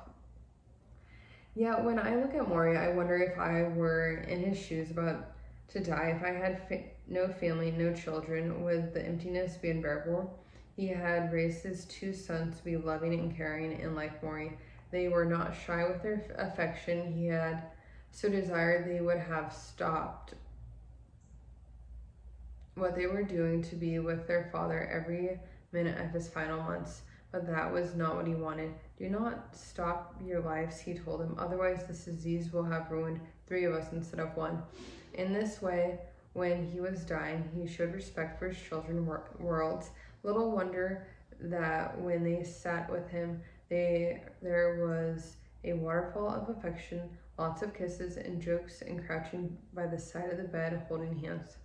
Whenever people ask me about having children or not having children, I never tell them what to do, Morrie said now. Looking at the photo of his oldest son, I simply say, there's no experience like having children, that's all. There's no substitute for it. You cannot do it with a friend. You cannot do it with a lover. If you want the experience of having complete responsibility for another human being and to learn how to love and bond in the deepest way, then you should have children. So would you do it again, I asked. I glanced at the photo of Rob kissing Morrie on the forehead, and Morrie was laughing with his eyes closed. Would I do it again, he said to me, looking surprised, which I would not have missed that experience for anything. Even though, he swallowed and put the picture in his lap. Even though there is a painful price to pay, he said, because you'll be leaving them. Because I'll be leaving them soon. He pulled his lips together and closed his eyes, and I watched for the first time a teardrop fall down into the side of his cheek. And now he whispered, you talk. Me? You're failing. I know about your parents. I met them years ago at graduation, and you have a sister too, right? Yes. I said, older? Yes. Older, and 1 brother, right? I nodded. Younger. Younger, like me, Morrie said. I have a younger brother. Like you, I said. He also came to graduation, didn't he? I blinked, and in my mind, I saw all 3 of us 16 years earlier, the hot sun, the blue robes, squinting as we put our arms around each other and posed for intimatic photos. Someone saying, 1, 2, 3. What is it, Morrie said, noticing my sudden quiet. What's on your mind? Nothing, I said, changing the subject. The truth is, I do indeed have a brother, a blonde-haired, hazel-eyed, 2-year younger brother who looked so unlike me or my dark-haired sister that we used to tease him by claiming strangers had left him as a baby on our front doorstep. And one day, we'd say they're coming back to get you, and he'd cry when we said this, but we said it just the same. He grew up the way many youngest children grow up, pampered, adored, inwardly tortured. He dreamed of being an actor or singer. He reenacted TV shows at the dinner table, playing every part. His bright smile practically jumped through his lips. I was the good student, he was the bad. I was the obedient, he broke the rules. I stayed away from drugs and alcohol, and he tried everything you could ingest. He moved to Europe not long after high school, preferring the more casual lifestyle he found there. Yet he remained the family favorite. When he visited home in his wild and funny presence, I often felt stiff and conservative. As different as we were, I reasoned that our fates would shoot in opposite directions once we hit adulthood. I was right in all the ways but one. From the day my uncle died, I believed I would suffer a similar death, an ultimate disease that would take me out. So I worked at a feverishly pace as I braced myself for cancer. I could feel its breath. I knew it was coming. I waited for it in the way a condemned man waits for an executioner. conditioner. I will have to look that up later. And I was right, it came, but it missed me and it struck my brother. The same type of cancer as my uncle, pancreas, a rare form, and so the youngest of our family with the blonde hair and the hazel eyes had chemotherapy and radiation. His hair fell out, his face went gaunt as a skeleton. It's supposed to be me, I thought, but my brother was not me, and I was not my uncle. He was a fighter and had been since his youngest days. When we wrestled in the basement, he accidentally bit through my shoe until I screamed in pain and let him go. And so he fought back and battled the disease in Spain, where he lived, in aid of experimental drugs that was not and still not available in the United States. He flew all over Europe for treatment. 5 years of treatment, drugs appeared to chase the cancer to remission. That was good news, and bad news was my brother did not want me around. Not me, nor anyone in the family. Much as we tried to call and visit, he held us at bay, insisting this fight was something he needed to do by himself. Months would pass without a word from him. Messages would go unanswered. Machine would go without reply. I was ripped with guilt for what I felt I should be doing for him, and fueled with anger for his denying us the right to do it. So once again, I dove into my work. I worked because I could control it. I worked because work was sensible and responsive, and each time I would call my brother's apartment in Spain and get the answering machine. Him speaking in Spanish, another sign of how far apart we had drifted. I would hang up and work some more. Perhaps this is one reason I was drawn to Morrie. He let me be where my brother would not. Looking back, perhaps Morrie knew this all along. It's winter in my childhood on a snowy packed hill in our suburban neighborhood. My brother and I are on a sled, him on top of me on the bottom. I felt his chin on my shoulder and his feet on the backs of my knees. The sled rumbles and ice patches between us. We pick up our speed as we descend the hill. Car, someone yells. We see it coming down the street to our left. We scream and try to steer away, but the runners do not move. The driver slams his horn, hits the brakes, and we do what all kids do. We jump off in our hooded parkas and we roll like logs down the cold, wet snow, thinking the next thing to touch will be a hard rubber car tire.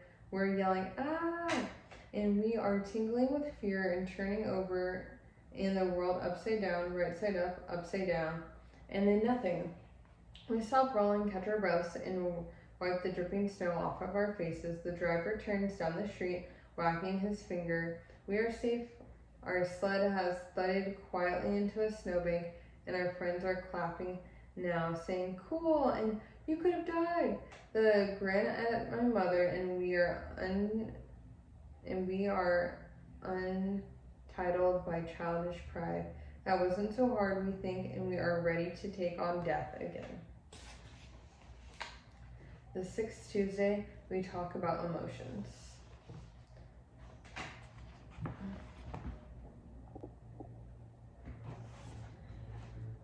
I walked past the mountain laurels and the Japanese maples of the blue stone steps of Morrie's house. The white rain gutter hung like a lid over the doorway. I rang the bell and was greeted not by Connie but Morrie's wife Charlotte, a beautiful gray-haired woman who spoke in a little ladling voice. She was not often home when I came by. She continued working at MIT as Morrie wished, and I suppose was surprised this morning to see her. Morrie's having a bit of a hard time today, she said. She stared over her shoulder for a moment and then moved towards the kitchen. I'm sorry, I said. No, he'll be happy to see you, she said quickly. I'm sure. She stopped in the middle of the sentence, turning her head slightly, listening for something, and then she continued, I'm sure he'll feel better when he knows you're here. I looked up the bags of food from the market, my normal food supply, I said jokingly, and she seemed to smile and fret at the same time. There's already so much food he hasn't eaten from last time. This took me by surprise. He hasn't eaten any, I asked. She opened the refrigerator and I saw familiar containers of chicken salad, vegetables, and squash, all the things I brought for him. She opened the freezer and there was even more. Morrie can't eat most of this food. It's too hard for him to swallow. He has to eat soft things and liquid drinks now. But he never said anything. I said, Charlotte smiled. He doesn't want to hurt your feelings. I wouldn't have had hurt feelings. I just want to help in some way. I just wanted to bring him something. You are bringing him something. He looks forward to your visits. He talks about having to do this project with you. He has to concentrate and put time aside. I think it's giving him a good sense of purpose. Again, she gave that faraway look and tuning in something from somewhere else. I knew Morrie's nights were becoming difficult, that he didn't sleep through them, and that meant Charlotte often did not sleep through them either. Sometimes Morrie would lie awake, coughing for hours, and it would take a long to get the phlegm from his throat. There were healthcare workers now staying throughout the night, all the visitors during the day, former students, fellow professors, meditation teachers trampling in and out of the house. On Sundays, Morrie had half a dozen visitors. They were often where Charlotte returned from work, and she handled it with patience, even though the outsiders were soaking up her precious time with Morrie. A sense of purpose, she continued. Yes, that's good to know. I hope so, I said. I helped put the new food inside the refrigerator. The kitchen counter had all kinds of notes, messages, information, medical instruction. The table had more pill bottles than ever. Skellstone for his asthma, Avitin to help him sleep, naproxen for infections, along with powerful milk mixed in laxatives. From down the hall we heard the sound of a door. Maybe he's available now, let me check.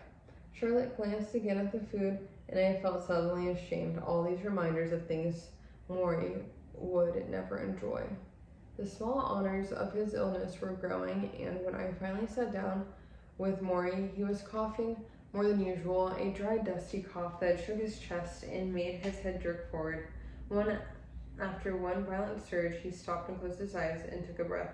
I sat quietly because I thought he was recovering from his exertion. Is the tape on? He said suddenly, his eyes still closed. Yes, I said quickly. Press down on the play and record buttons. What am I doing now? He continued, his eyes still closed. Is detaching myself from the experience. Detaching yourself?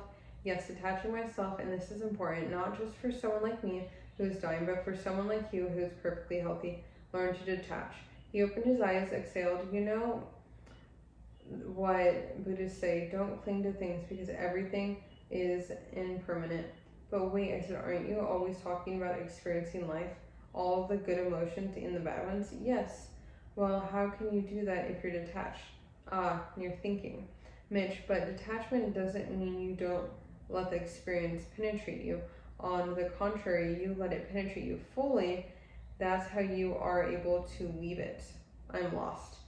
Take any emotion, love for a woman, or grief for a loved one, or what I'm going through, fear and pain from a deadly illness. If you hold back on emotions, if you don't allow yourself to go through all of them, you can never get to being detached. You're too busy being afraid. If you're afraid of pain, you're afraid of the grief. If you're afraid of vulnerability, you're afraid of loving entails. But by throwing yourself into the emotions, by allowing yourself to dive in all the way over your head, even you experience them fully and completely, you know the pain is, you know what love is, you know what grief is, and you only then can say, all right, I have experienced that emotion, I recognize that emotion, now I need to detach from that emotion for a moment. Morrie stopped and looked over at me, perhaps to make sure I was getting this right. I know you think this is just about dying, he said, but it's like I keep telling you, when you learn how to die, you learn how to live. Morrie talked about this most fearful moments when he felt his chest locked in heaving surges, or when he wasn't sure where his next breath would come from. These horrifying times, he said, his first emotions were horror, fear, anxiety, but once he recognized the feel of those emotions, their texture, the moisture, their shiver down the back, the quick flash of heat that crossed your brain, then he was able to say, okay, this is fear, step away from it, step away. I thought about how often this was needed in everyday life, how we feel lonely sometimes to the point of tears, but we don't let those tears come because we're not supposed to cry, or how we feel a surge of love for a partner but don't say anything because we're frozen with fear of what those words might do to the relationship. Morrie approached this exactly the opposite. Turn on the faucet. Wash yourself with emotions. It won't hurt you. It will only help. If you let the fear inside, if you pull it on like a familiar shirt, then you can say to yourself, all right, it's just fear. I don't have to let it control me. I see it for what it is. Same for loneliness.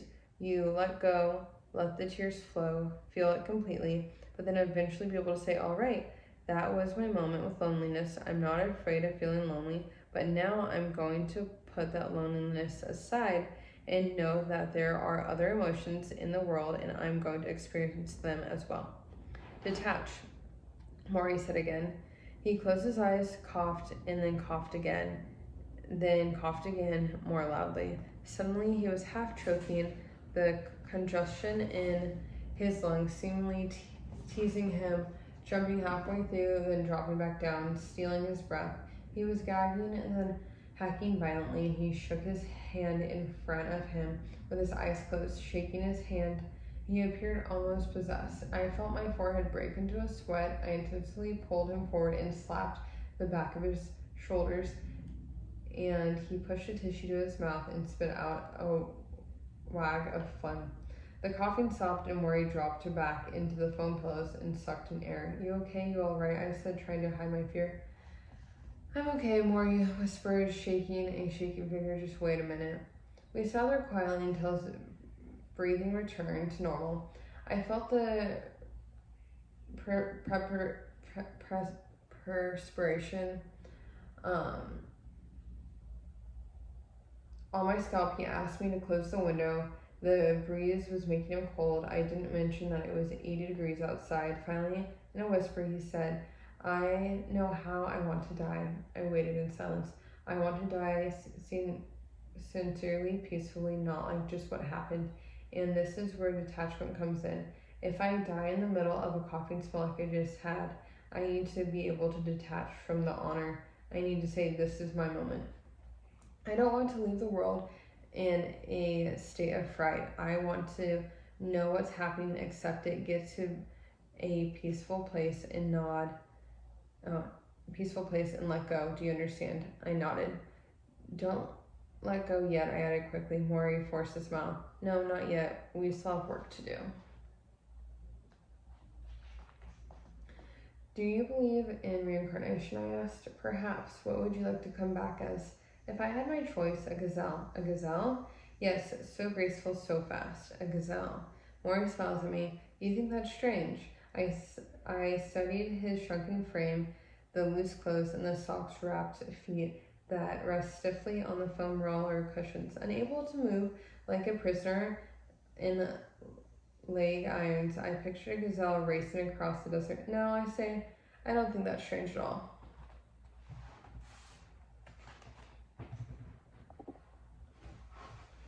Okay. I needed water. Okay, more than halfway done. And, yeah. Just so much to think about. Okay. The Professor, Part 2. The Morrie I knew, the Morrie so many others knew, would not have been the man he was without the years he spent working at a medical hospital just outside of Washington, D.C., a place with the deceptively peaceful name of Chestnut Lodge. It was one of Morrie's first jobs after plowing through a master's degree and a PhD from the University of Chicago. Having rejected medicine, law, and business, Morrie had decided that the research would be a place where he can contribute without exploiting others. Morrie was given a grant to observe mental patients and record their treatments. While the idea seemed common today, it was groundbreaking in the early 50s. Morrie saw patients who would scream all day, patients who would cry all night, patients soiled their underwear, patients refusing to eat, have been held down, medicated, and fed intrusively. One of the patients, a middle-aged woman, came out of her room every day and laid face down on the floor, lay there for hours as doctors and nurses would step around her. Morrie watched in horror. He took notes, which is what he was there to do. Every day she did the same thing, came out in the morning, laid on the floor, and stayed there until the evening. No one to talk to, no one, ignored by everyone. It saddened Morrie. He began to sit on the floor with her, even lay alongside her, trying to draw her out of her misery. Eventually he got her to sit up and even return to her room. What she mostly wanted, he learned, was the same thing many people want: someone to notice she was there. Morrie worked at Chestnut Lodge for 5 years. Although it wasn't encouraged, he befriended some of the patients, including a woman who joked with him about how lucky she was to be there, because my husband is rich so he can afford it. Can you imagine if I had to be in one of those cheap mental hospitals? Another woman who would spit at everyone else took Morrie and called him her friend. They talked each day, and the staff was at least encouraged that someone had gotten through to her.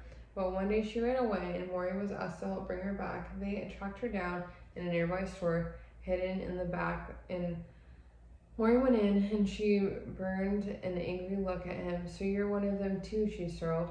"One of who?" "My jailers." Morrie observed that most of the patients there had been rejected, ignored in their lives, made to feel that they didn't exist.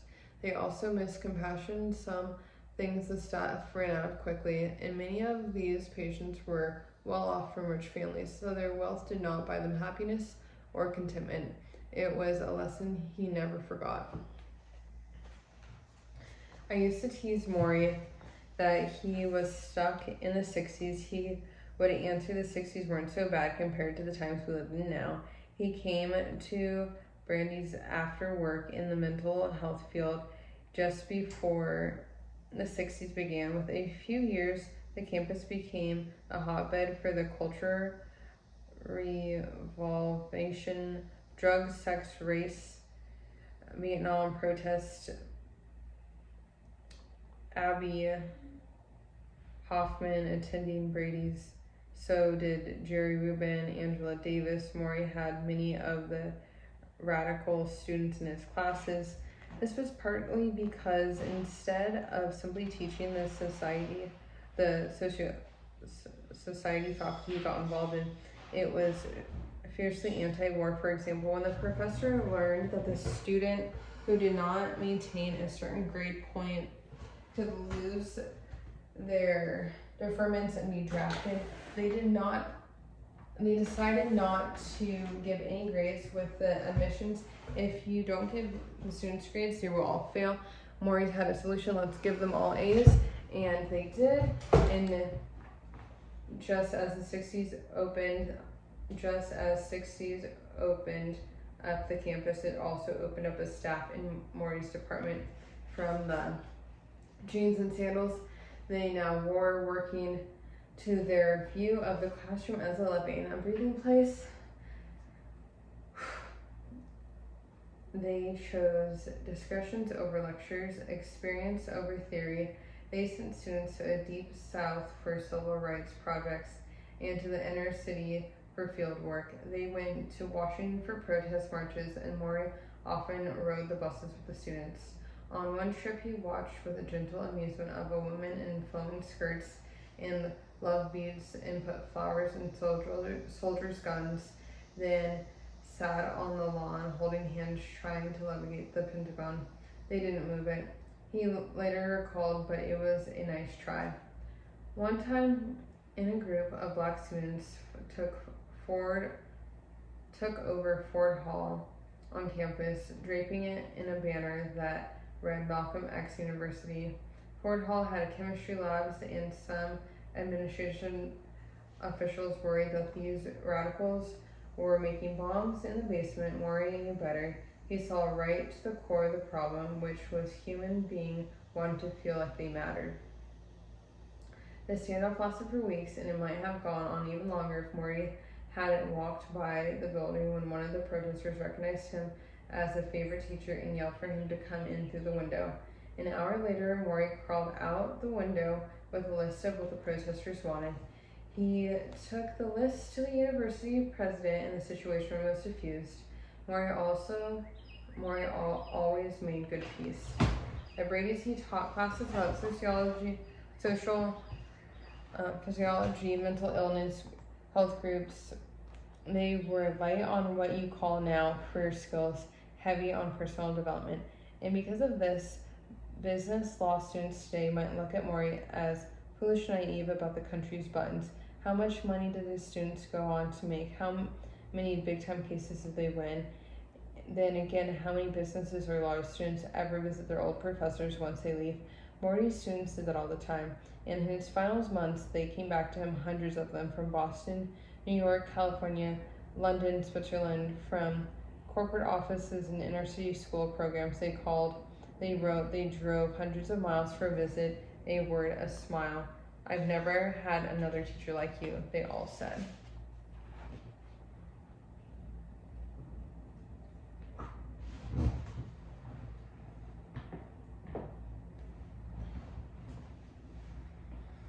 As my visits with Morrie go on, I begin to read about death and how different cultures view the final passage. There is a tribe in the North American Arctic, for example, who believe that things on Earth have a soul and exist in a miniature form of the body and that holds it. So that a deer has a tiny deer inside it, a man has a tiny man inside it, and when the large being dies, that tiny form lives on. It can slide into something being born nearby, or it can go temporarily to a resting place in the sky, in the belly of a great female spirit, where it waits until the moon can send it back to Earth. Sometimes they say the moon is so busy with new souls of the world that it disappears from the sky. That is why we have moonless nights, but in the end the moon always returns, as do we all. That is what they believe. The 7th Tuesday, we talk about fear of aging. Morrie lost his battle. Someone was now wiping his behind. He faced this with the typical brave acceptance, no longer able to reach behind him when he used the commode. He informed Connie of this last limitation. Would you be embarrassed to do it for me? She said no. I found it typical that he asked her first. He took some getting used to, Morrie admitted, because it was, in a way, completely surrendered to the disease. The most personal and basic thing had now been taken from him, going to the bathroom, wiping his nose, washing his private parts, with the exception of breathing and swallowing his food. He was dependent on others for nearly everything. I asked Morrie how he managed to stay positive through that. Mitch, it's funny, he said. I'm an independent person, so my inclination was to fight all of this. Being helped from the car, having someone else trust me, I felt a little ashamed because our cultures tell us we should be. If we can't wipe our own behind, but then I figured, for what culture says, I have ignored their culture for most of my life. I'm not going to be ashamed. That's what's the big deal. And you know what? The strange thing? What's that? I began to enjoy my dependency. Now I enjoy when they turn me over on my side and rub cream on my behind so I don't get sores, or when they wipe my brow or they massage my legs. I revel in it. I close my eyes and soak it up. It seems so very familiar to me. It's like going back to being a child again. Someone to bathe you, someone to lift you, someone to wipe you. We all know how to be a child. It's inside of all of us. For me, it's just remembering how to enjoy it. The truth is, when our mothers held us,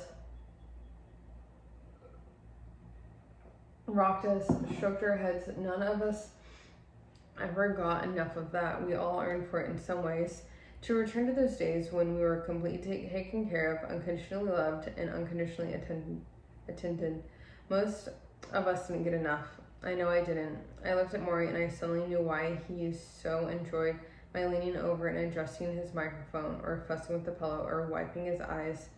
Human touch at 78 was giving an adult and taking as a child.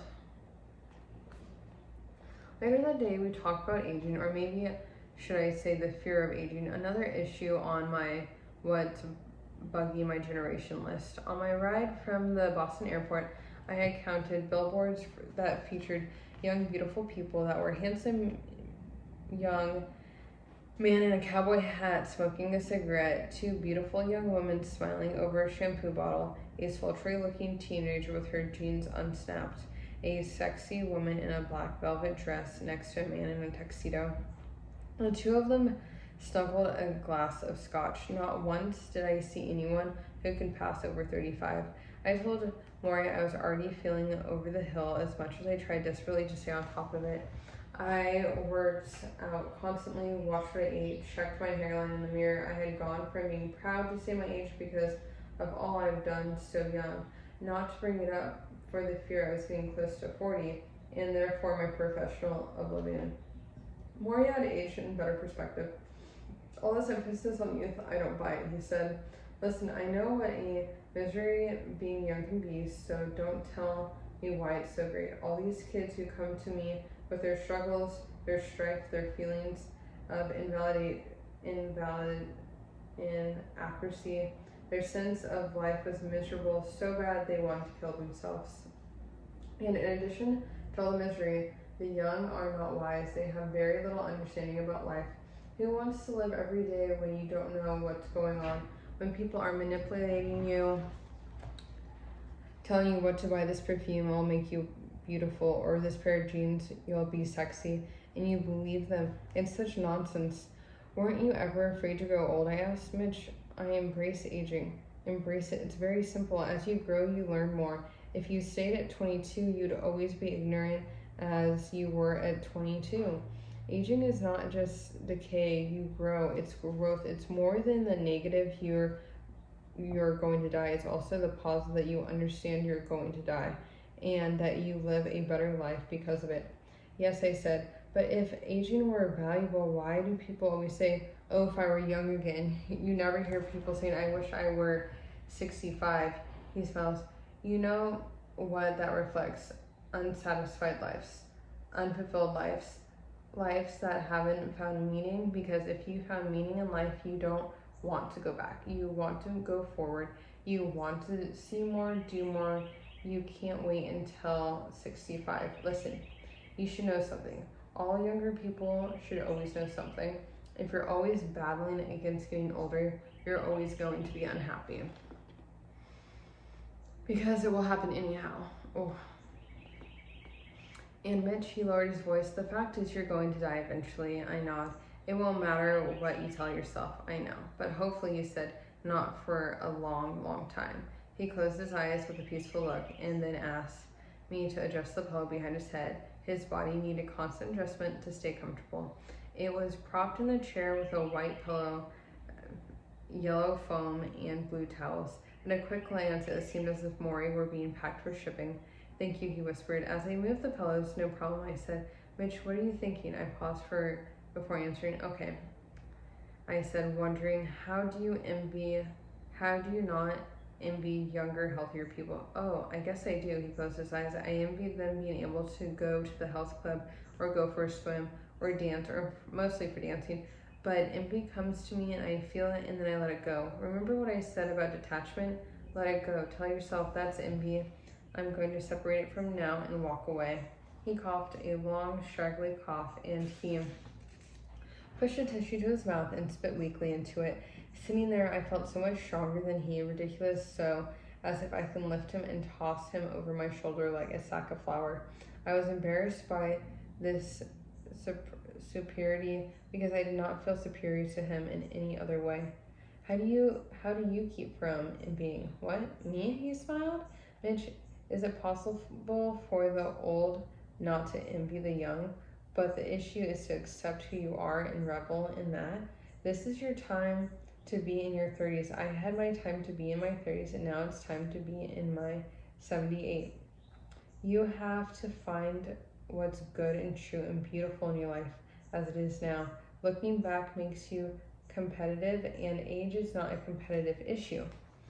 He exhaled and lowered his eyes, as if to watch breath scatter into the air. The truth is, part of me is every age. I am 3, I'm 5, I'm a 37-year-old, I'm a 50-year-old. I've been through with all of them, and I know what it's like. I'm delighted in being a child when it's appropriate to be a child. I'm delighted in being a wise old man when it's appropriate to be a wise old man. Think of all I can be, every age up to my own. Do you understand? I nod. How can I be envious of where you are when I've been there myself? Fate scums many a species, one alone jeopardizes itself.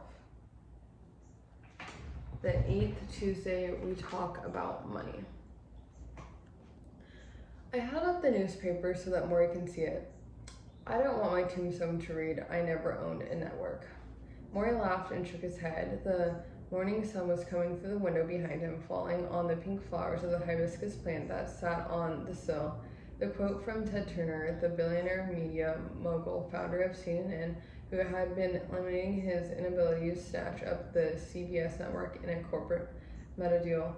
I had brought the story to Morrie this morning because I wondered if Turner ever found himself in an old professor's position, his breathing disappearing, his body turning to stone, and his days being crossed off the calendar one by one.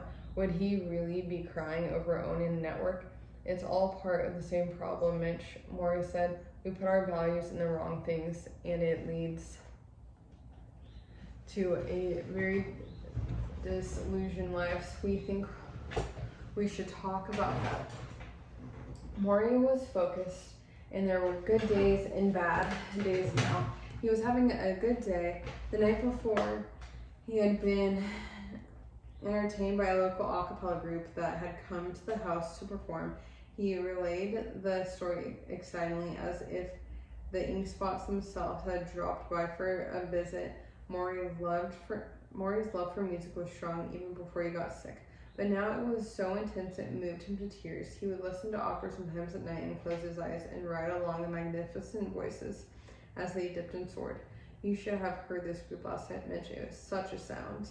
Morrie had always been taken with simple pleasures, singing, laughing, dancing, and now more than ever, material things held little or no significance. When people die, you always hear the expression, you can't take it with you. Morrie seemed to know that a long time ago. We've gotten a form of brainwashing going on in our country, Morrie said. Do you know how they brainwash people? They repeat something over and over again.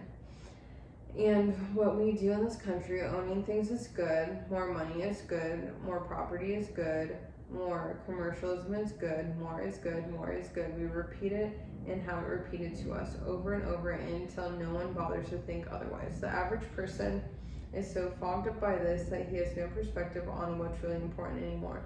Whenever I went in my life, I met people wanting to gobble up something new, gobble up a new car, gobble up a new piece of property, gobble up the latest toy, and then they wanted to tell you about it. Guess what I got? Guess what I got?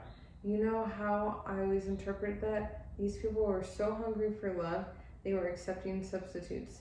They were embracing material things and expecting a sort of hug back, but it never worked. You can't substitute material things for love, for gentleness, or for tenderness, or for a sense of comradeship.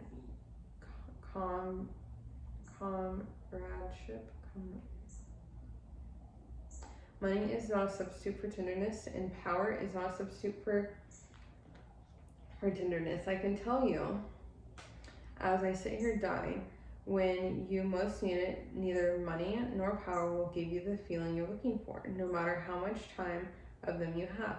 I glanced around Morrie's study as it was the same today as it has been since the first day I arrived. The books held their same place on the shelves, the paper clutter in the same old desks. The rooms outside have not been improved or upgraded. In fact, Morrie really hadn't bought anything new except medical equipment in a long, long time, maybe years. The day he learned that he was terminally ill was the day he lost interest in purchasing power.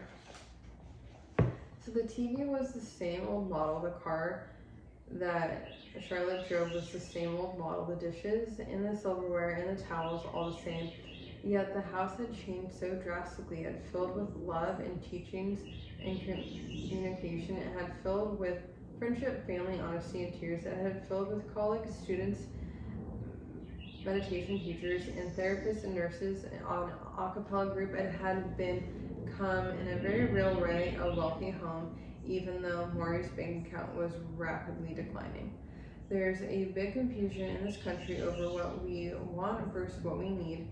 Morrie said, you need food, you want a chocolate sundae. You have to be honest with yourself. You don't need the latest sports car. You don't need the biggest home. The truth is, you don't get satisfaction from those things.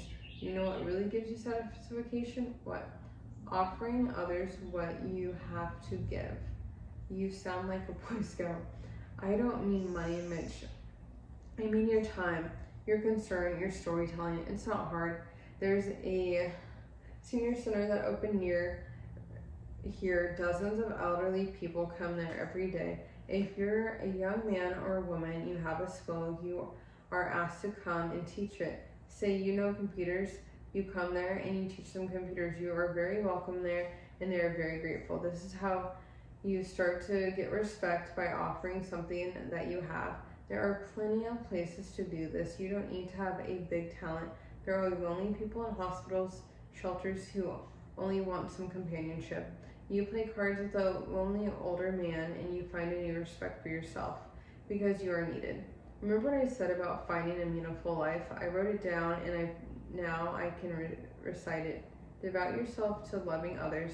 Devote yourself to your community around you, and devote yourself to creating something that gives you purpose and meaning. You notice he added, grinning, there's nothing in there about a salary. I jotted some of the things Morrie was saying on a yellow pad. I did this mostly because I didn't want him to see my eyes, to know what I was thinking, that I had been, for much of my life since graduation, pursuing these very things that had been railing against, things he had been railing against. Bigger toys, nicer house. Because I worked among the rich and famous athletes, I convinced myself that my needs were realistic, my greed, my inconsequential comparison to theirs. This was a smokescreen. Morrie made that obvious. Mitch, if you're trying to show off for people at the top, forget it. They will look down at you anyhow. And if you're trying to show off for people at the bottom, forget it. They will only envy you, and your status will get you nowhere. Only an open heart will allow you to flow equally between everyone. He paused and looked at me. I'm dying, right? Yes. Why do you think it's important for me to hear other people's problems? Don't I have enough pain and suffering of my own? Of course I do. But giving to other people is what makes me feel alive. Not my car or my house, not what I look like in the mirror.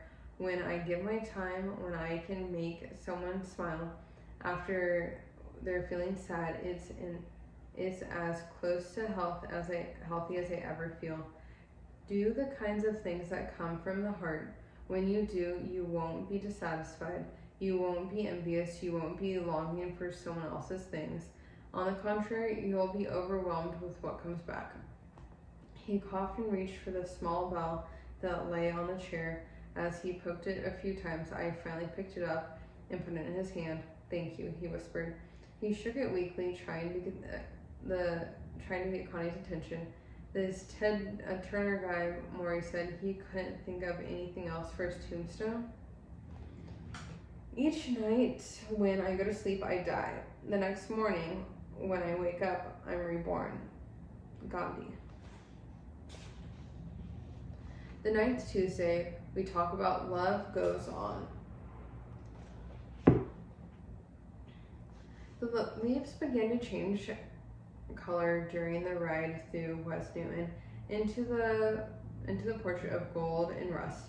Back in Detroit, the labor war had stagnant, with each side accusing the other of failing to communicate. The stories on TV news were just as depressing. In some rural Kentucky, 3 men threw pieces of a tombstone off a bridge, smashing the windshield of a passing car, killed a teenage girl who was traveling with her family on a religious pilgrimage. In California, the O.J. Simpson trial was heading toward a conclusion, and the whole country seemed to be obsessed. Even in airports, there were hanging TV sets tuned onto the CNN so that you can get an OG update as you made your way to the gate. OJ. I tried calling my brother in Spain several times. I left messages saying that I really wanted to talk to him, that I had been doing a lot of thinking about us, and a few weeks later, I got a short message back saying everything was okay, but he was sorry he didn't really feel like talking about being sick. For my old professor, it was not the talking of being sick, but being sick itself that was stinking him. Since my last visit, a nurse had inserted a catheter into his penis, which drew the urine out through a tube into a bag that sat at the floor of his chair. His legs needed constant tending. He still feels pain even though he could not move them. Another one of the ALS cruel little ironies. And unless his feet dangled just the right number of inches off the foam pads, it felt like someone were poking him with a fork. In the middle of conversations, Morrie would have to ask visitors to lift his foot, move it just an inch or two, or adjust his head so that it can fit more easily into the palm of the colored pillows. Can you imagine being unable to move your own head? With each visit, Morrie seemed to be melting into his chair, his spine taking on its shape still. Every morning, he insisted on being lifted from his bed, wheeled to his study. Depositing there was among books and papers and the hibiscus plant on the windowsill. In typical fashion, he found something philosophical in this. I sent him up in my newest aphorism. He said, "Let me hear it. When you're in bed, you're dead." He smiled. Only Morrie would smile at something like that. He had been getting calls from the Nightline people and from Ted Capel himself. They want to come and do another show with me, he said. But they want to wait. Until what? You're on your last breath? Maybe. Anyhow, I'm not so far away. Don't say that. I'm sorry. That bugs me that they want to wait until you wither. It bugs you because you look out for me, he smiled. Mitch, maybe they are using me for a little drama. That's okay. Maybe I'm using them too. They help me get my messages to millions of people. I couldn't do that without them, right? So it's a compromise. He coughed, which turned into a long drawn out gargle, ended with another glob into a crushed tissue. Anyhow, Morrie said, I told them they better not wait too long because my voice won't be there. Once this thing hits my lungs, talking may become impossible. I can't speak for too long without needing a rest now. I have already canceled a lot of the people who wanted to see me, which there are so many, but I'm too fatigued. If I can't give them the right attention, I can't help them. I look at the tape recorder feeling guilty, as if I were stealing what was left of his precious time speaking with me. Should we skip it, I asked. It will make you too tired. Morrie shut his eyes and shook his head. He seemed to be waiting for some silent pain to pass. No, he finally said, you and I have to go on. This is our last thesis together, you know. Our last thesis. We want to get it right. I thought about the first thesis together in college.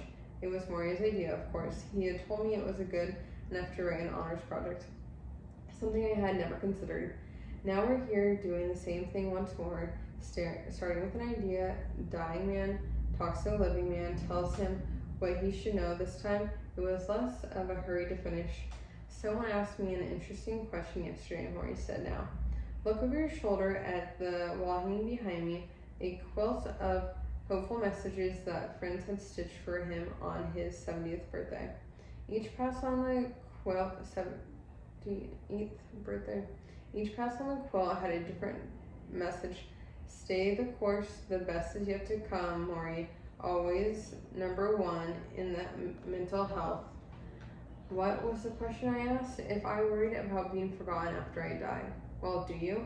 I don't think I will be. I've gotten so many people who have been involved with me in close, intimate ways, and love is how you stay alive even after you're gone.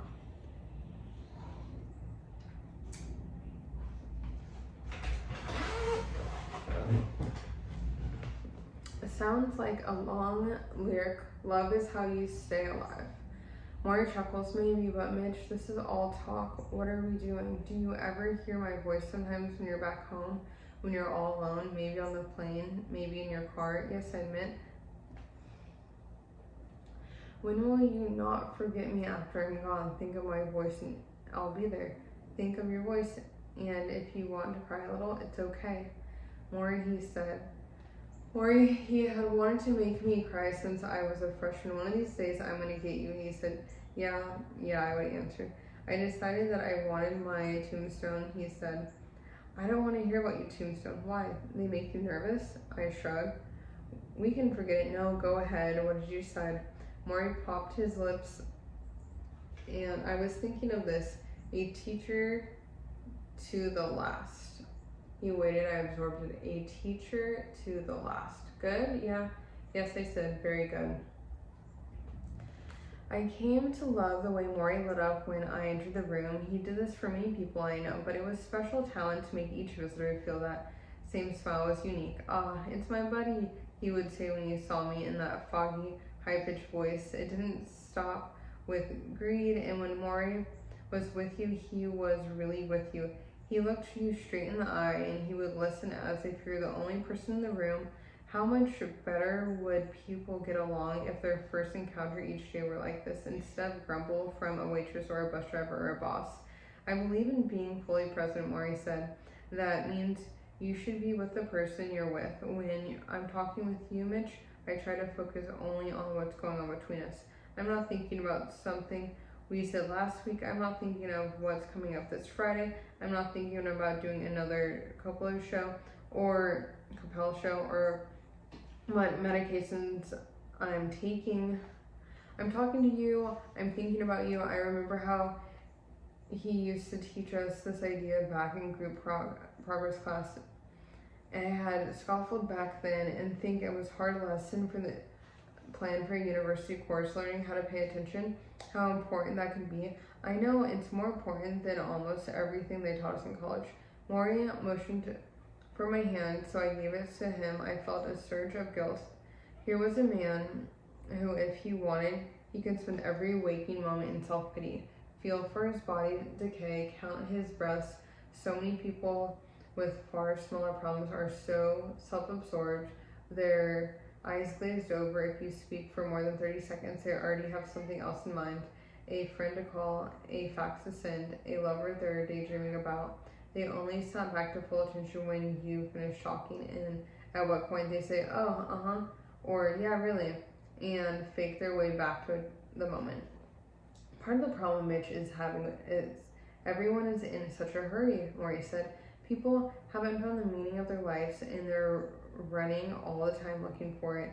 They think the next car, the next house, the next job, they will find those things are empty too. They will keep running. Once you start running, I said, it's hard to slow yourself down. Not so hard, he said, shake his head. Do you know what I mean when someone wants to get ahead of me in traffic and I used to be able to drive? I would raise my hand, and he tries to do this now, but his hands are weak and only go 6 inches. I would raise my hand as if I was going to make a negative gesture. Then I would wave and smile. Instead of giving them the finger, you let them go and you smile. You know what? A lot of times they would smile back. The truth is, I don't have to be in that much of a hurry with my car. I would rather put my energies into people. He did this better than anyone I'd ever known. Those who sat with him saw his eyes go moist when they spoke about something horrible, or crinkle in delight when they told him a really bad joke. He was always ready to open display the emotion so often missing from the baby boomer generation. We are great at small talk. We do. What do you do? Where do you live? But really listen to someone without trying to sell them something, pick them up, recruit them, or get some type of status in return. How often do we get this anymore? I believe many visitors in the last few months of Morrie's life were drawn not because of the attention they wanted to pay to him, but because the attention he paid to them. Despite the personal pain and decay, this little old man listened to the way they always wanted someone to listen. I told him he was the father everyone wished they had. Well, he said, closing his eyes, I have some experience in that area.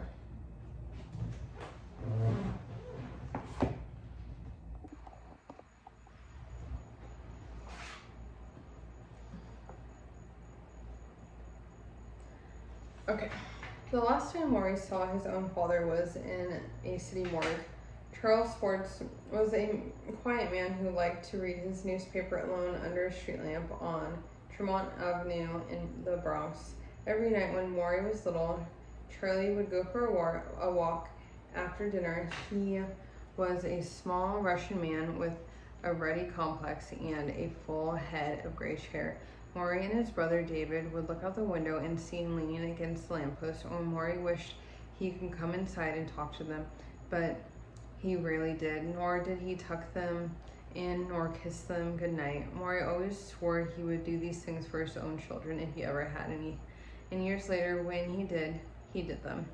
Meanwhile, as Morrie raised his own children, Charlie was still alive in the Bronx. He still took that walk. He still read the paper. One night he went outside after dinner a few blocks from home, and he was attacked by two robbers. Give us your money, one said, and pulled a gun. Frightened, Charlie threw down his wallet and began to run. He ran through the streets and kept running until he reached the steps of a relative's house, where he collapsed on the porch. Heart attack. He died that night. Morrie was called to identify the body. He flew to New York and went to the morgue. He was taken down the stairs to the cold room where the corpses were kept. Is this your father? The attendant asked. Morrie looked at the body behind the glass, the body of the man who had scolded him, molded him, and taught him to work, and had been quiet when Morrie wanted him to speak, who told Morrie to swallow his memories of his mother, and when he wanted to share them with the world. He nodded and walked away. The horror of the room, he would later say, sucked all the function out of him. He did not cry until days later. Still, his father's death helped prepare Morrie for his own. This much he knew: there would be lots of holding and kissing and talking and laughter, and no goodbyes left unsaid. All the things he missed with his father and his mother. When the final moment came, Morrie wanted his loved ones around him, knowing what happened. No one would get a phone call or a telegram, or have to look through a glass window in some cold foreign basement. In South American rainforest, there's a tribe called the Destin who see the world as a fixed quality of energy that flow between all creators. Every birth must there engender a death, and every death bring forward another birth. This way, the energy of the world remains complete. When they hunt for food, the Destin know that the animal they kill will leave a hole in the spiritual well, but the hole will be filled when they believe by the souls of the hunters when they die. There are no men dying, would there be no birds or fish being born. I like this idea. Morrie likes it too. The closer he gets to goodbye, the more he seems to feel we are all creatures in the same forest. We must replenish. What we take, we must replenish. It's only fair, he says.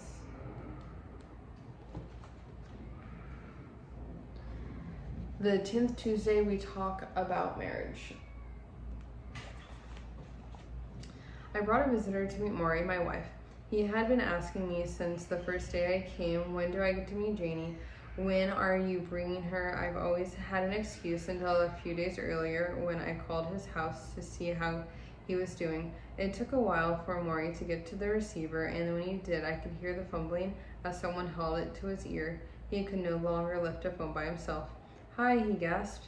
How are you doing, Coach? I heard him exhale. Mitch, your coach isn't having a great day. His sleep time was getting worse, and he needed oxygen almost nightly now, and his cough spells had been coming frequently. One cough would last up to an hour, and he never knew if he'd be able to stop. He always said he would die when the disease got to his lungs. I shuddered when I thought about how close death was.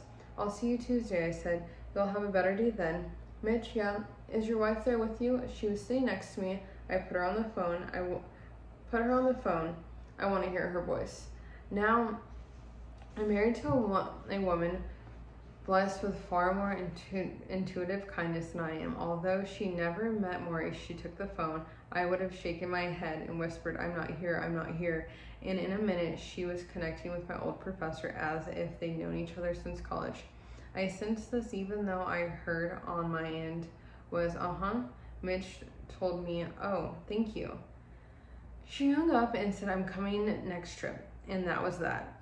Now we sat in his office surrounding him in his recliner. Morrie, by his own admission, was a harmless flirt, and while he often had to stop for coffee or use the commode, he seemed to find new reserves of energy with Janie in the room. He looked at her photos from our wedding, which Janie had brought along. Are you from Detroit? Morrie asked. Yes, she said. I taught in Detroit for a year in the late 40s. I remember a funny story about that. He stopped to blow his nose, and when he fumbled with the tissue, I held it in place and he blew it weakly. I squeezed off the end of his nostrils and pulled it away like a mother does to a child in a car seat. Thank you, Mitch. He looked at Janie, my helper, this one. Janie smiled. Anyhow, my story, there's a bunch of sociologists at the university, and we used to play poker with other staff, including this one guy who was a surgeon. And one night after the game, he said, Morrie, I want to come see you at work. I said, fine, so he came to one of my classes and watched me teach. After class was over, he said, all right, now, I would like you to come see me work. I have an operation tonight. I want to return the favor, so I said, okay. He took me to the hospital, and he said, scrub down, put a mask on, get in a gown, and next thing I knew, I was right next to him in the operating table. There was a woman and the patient on the table, naked from the waist down, and he took a knife and went zip just like that. Well, Morrie lifted a finger and spun around. I started to go like this. I'm about to faint. All the blood. The nurse next to me said, what's the matter, doctor? And I said, I'm no damn doctor. Get me out of here. We laughed and Morrie laughed too, as hard as he could. With the limit breathed in, it was the first time in weeks I can recall him telling a story like this. How strange, I thought, that he nearly fainted once from watching someone else's illness, and now he was able to endure his own.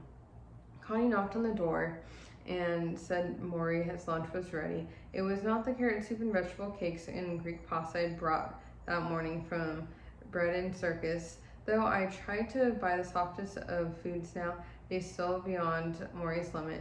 Strength to chew and swallow. He was eating mostly liquids, supplements with perhaps a bran muffin tossed until it was mushy and easy to digest. Charlotte would puree almost everything in a blender now. He was taking food through a straw. I still shop every week and walk in with bags to show him, but it was more for the look on his face than anything else. When I opened the refrigerator, I had seen an overflow of containers. I guess I was hoping that one day we'd go back to eating a real lunch together, and I could watch the sloppy way in which he talked while chewing and the food spilling happily out of his mouth. This was a foolish hope, so Morrie said. She smiled. You are lovely. Give me your hand.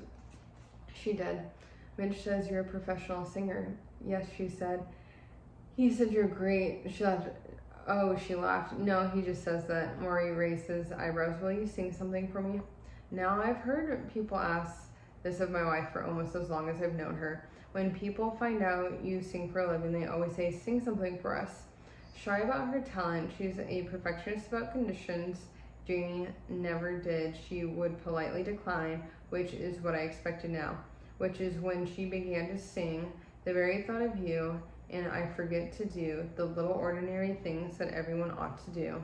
It was a 1930s standard by Ray Noble, and Janie was singing it sweetly, looking straight at Morrie. I was amazed once again his ability to draw emotion from people who otherwise kept it locked away. Morrie closed his eyes and absorbed the notes as my wife's loving voice filled the room, and a crescent smile appeared on his face. While his body was stiff as a sandbag, you could almost see him dancing inside.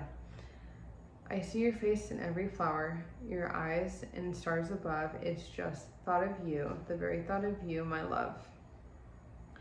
Then she finished. Morrie opened his eyes and tears rolled down his cheeks. In all the years I've listened to my wife sing, I've never heard the way she did that last moment. Marriage, almost everyone I know had a problem with it. Some had problems getting into it, some had problems getting out. My generation seemed to struggle with the contentment as if it were an alligator from a murky swamp. I had gotten used to attending weddings and congratulating people and feeling only mildly surprised when I saw the groom a few years later sitting in a restaurant with a younger woman whom he had introduced as a friend. You know, I'm separated from so-and-so, he would say. And do we have such problems? I asked Morrie about this. Why do we have such problems about this? Having waited 7 years before I proposed to Janie, I wondered if people my age were being more careful than those who came before us, or simply more selfish. Well, I feel sorry for your generation, Morrie said. In this culture, it's so important to find a loving relationship with someone because so much of the culture does not give you that. The poor kids today, either they're too selfish to take part in a real loving relationship, or they rush into marriage and 6 months later they get divorced. They don't know what they want in a partner. They don't know who they are themselves. So how can they know who they're marrying? He sighed. Morrie had counseled so many unhappy lovers in his years as a professor. It's sad because a loved one is so important. You realize that, especially when you're in a time like I am, when you're not doing well. Friends are great, but friends are not going to be there on a night when you're coughing and can't sleep. Someone has to sit up with you all night, comfort you, and try to be helpful. Charlotte and Morrie, who met as students, had been married 44 years, and I watched them together now as she would remind him of his medications or come in and stroke his neck or talk about one of their sons. They worked as a team and often needed no one more than a slight glance to understand what the other was thinking. Charlotte was a private person, different from Morrie. I knew how much he respected her because sometimes when he spoke, he would say, Charlotte might be uncomfortable with me revealing that, and he would end conversations. It was only time Morrie held anything back. I learned this much about marriage, he said. You get tested, you find out who you are, the other person is, and how you accommodate or don't. There is some kind of rule to know if a marriage is going to work. Morrie smiled. Things are not that simple, Mitch. I know. So he said, there are a few rules I know to be true about love and marriage. If you don't respect the other person, you're going to have a lot of trouble. If you don't know how to compromise, you're going to have a lot of trouble. If you can't talk openly about what's going on between you two, you're going to have a lot of trouble. If you don't have a common set of values, you're going to have a lot of trouble. Your values must be alike, and the biggest one of all those values, Mitch, yes, your belief in what is important of your marriage. He sniffed and closed his eyes for a moment.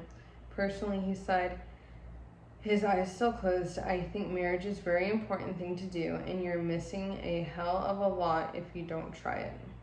He ended the subject by quoting the poem he believed in like a prayer, love each other or perish. Okay, question, I say to Morrie. His bony fingers hold his glass across his chest, which rises and falls. His glass is across his chest, which rises and falls with labored breath. What's the question, he said. Remember the book of Job from the Bible? Right. Job is a good man, but God makes him suffer to test his faith. I remember. Takes away everything he has, his house, his money, his family, his health. Makes him sick to test his faith. Right, to test his faith. So I'm wondering, what are you wondering? What do you think about that? Morrie coughs violently, and his hand quivers as he drops them by his side. I think, he says, smiling, God overdid it. The 11th Tuesday, we talk about culture. Hit him harder, I slap Morrie's back. Harder, I slap him again. Near his shoulders, now down lower. Morrie, dressed in pajama bottoms, lays in the bed of his side and his head flushed against the pillow, his mouth open. Physical therapist was showing me how to bang loose the poison in his lungs, which he needed to be done regularly now to keep him from fighting to keep him breathing. I always knew you wanted to hit me, Morrie gasped. I joked as I wrapped my fist against the alabaster skin of his back. And is for that B you gave me sophomore year, whack. We all laugh, a nervous laugh that comes when the devil is within earshot. It would have been cute, this little scene, if we're not what we all knew what was the final calisthenics before death. Morrie's disease was now dangerously close to his surrender spot, his lungs. He had been predicting he would die from choking, and I not imagine a more terrible way to go. Sometimes he could not close his eyes. He tried to draw the air up from his mouth and nostrils, and it seems like if he was trying to lift an anchor. Outside, it was jacket weather, early October. The leaves clumped in piles on lawns around West Newton.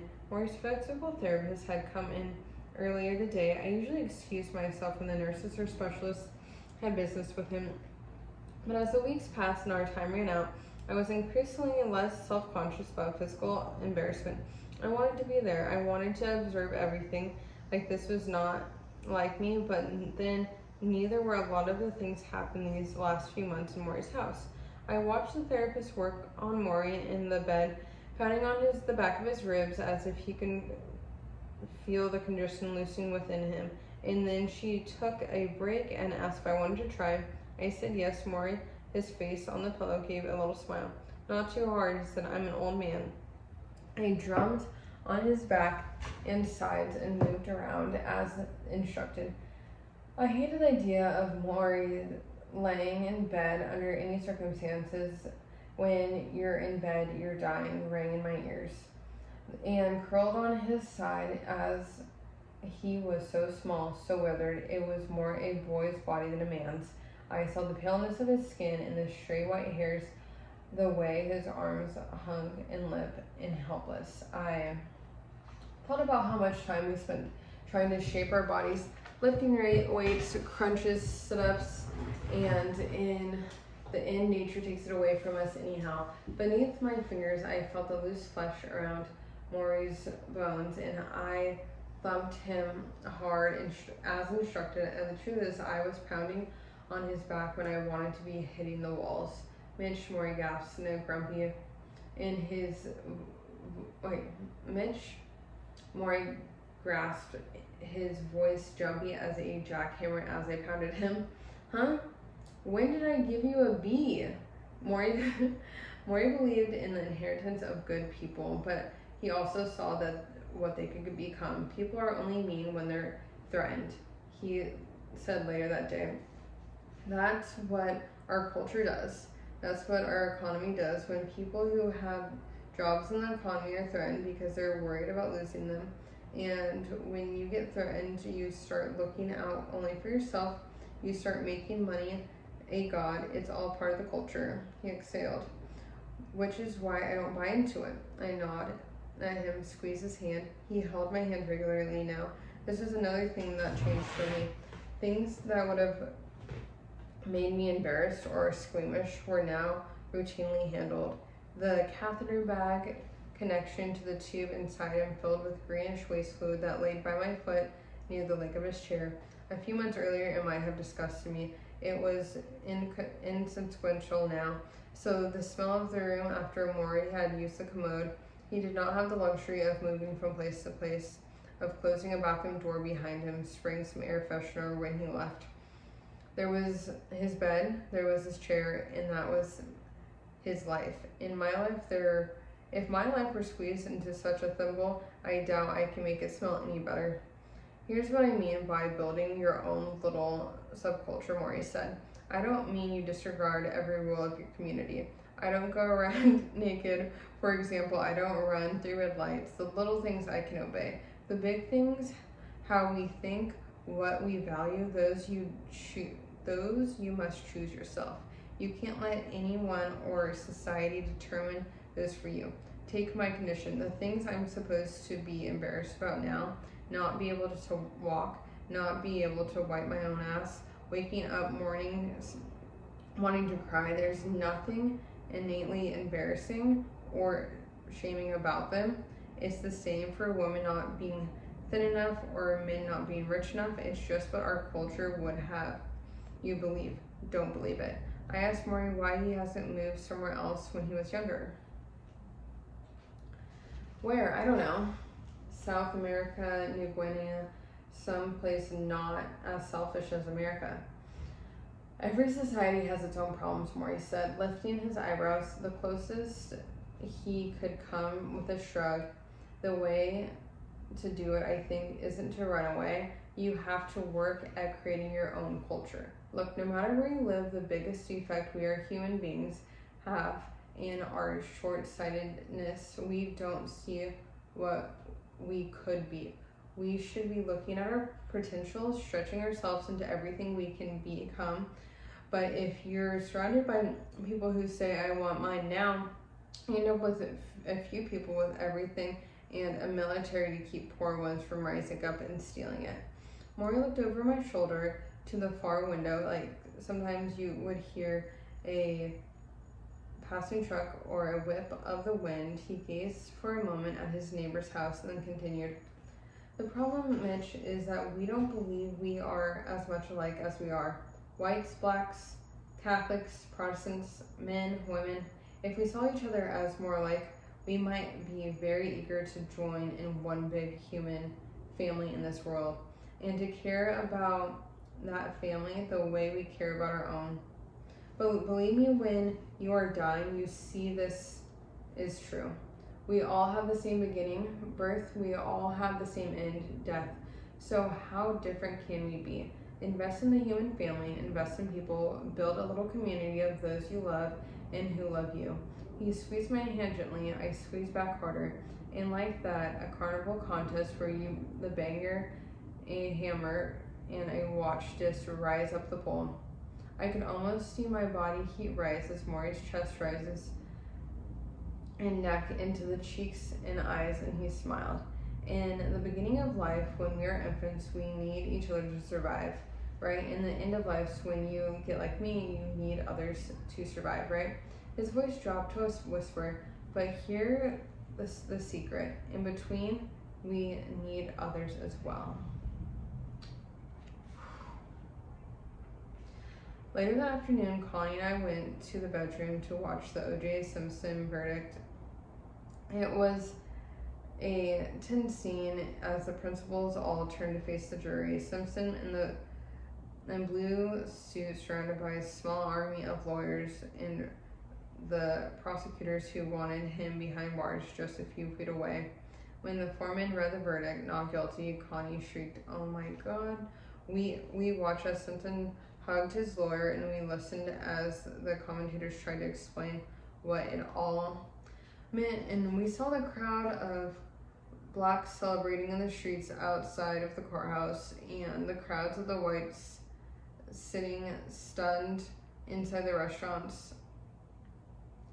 The decision was being hailed as momentary, even though murders take place every day. Connie went out in the hall. She had seen enough.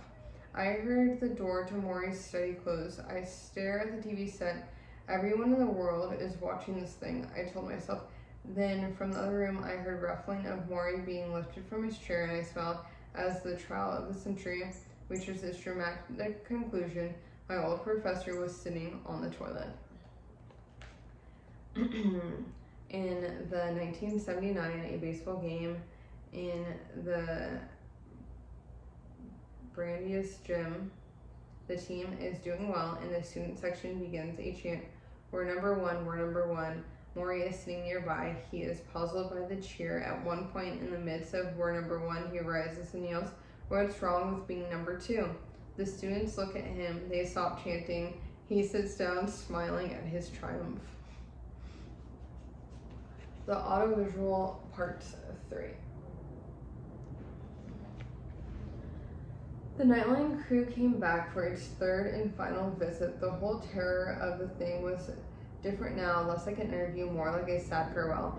Ted Koppel had called several times before coming up, and he had asked Morrie, "Do you think you can handle it?"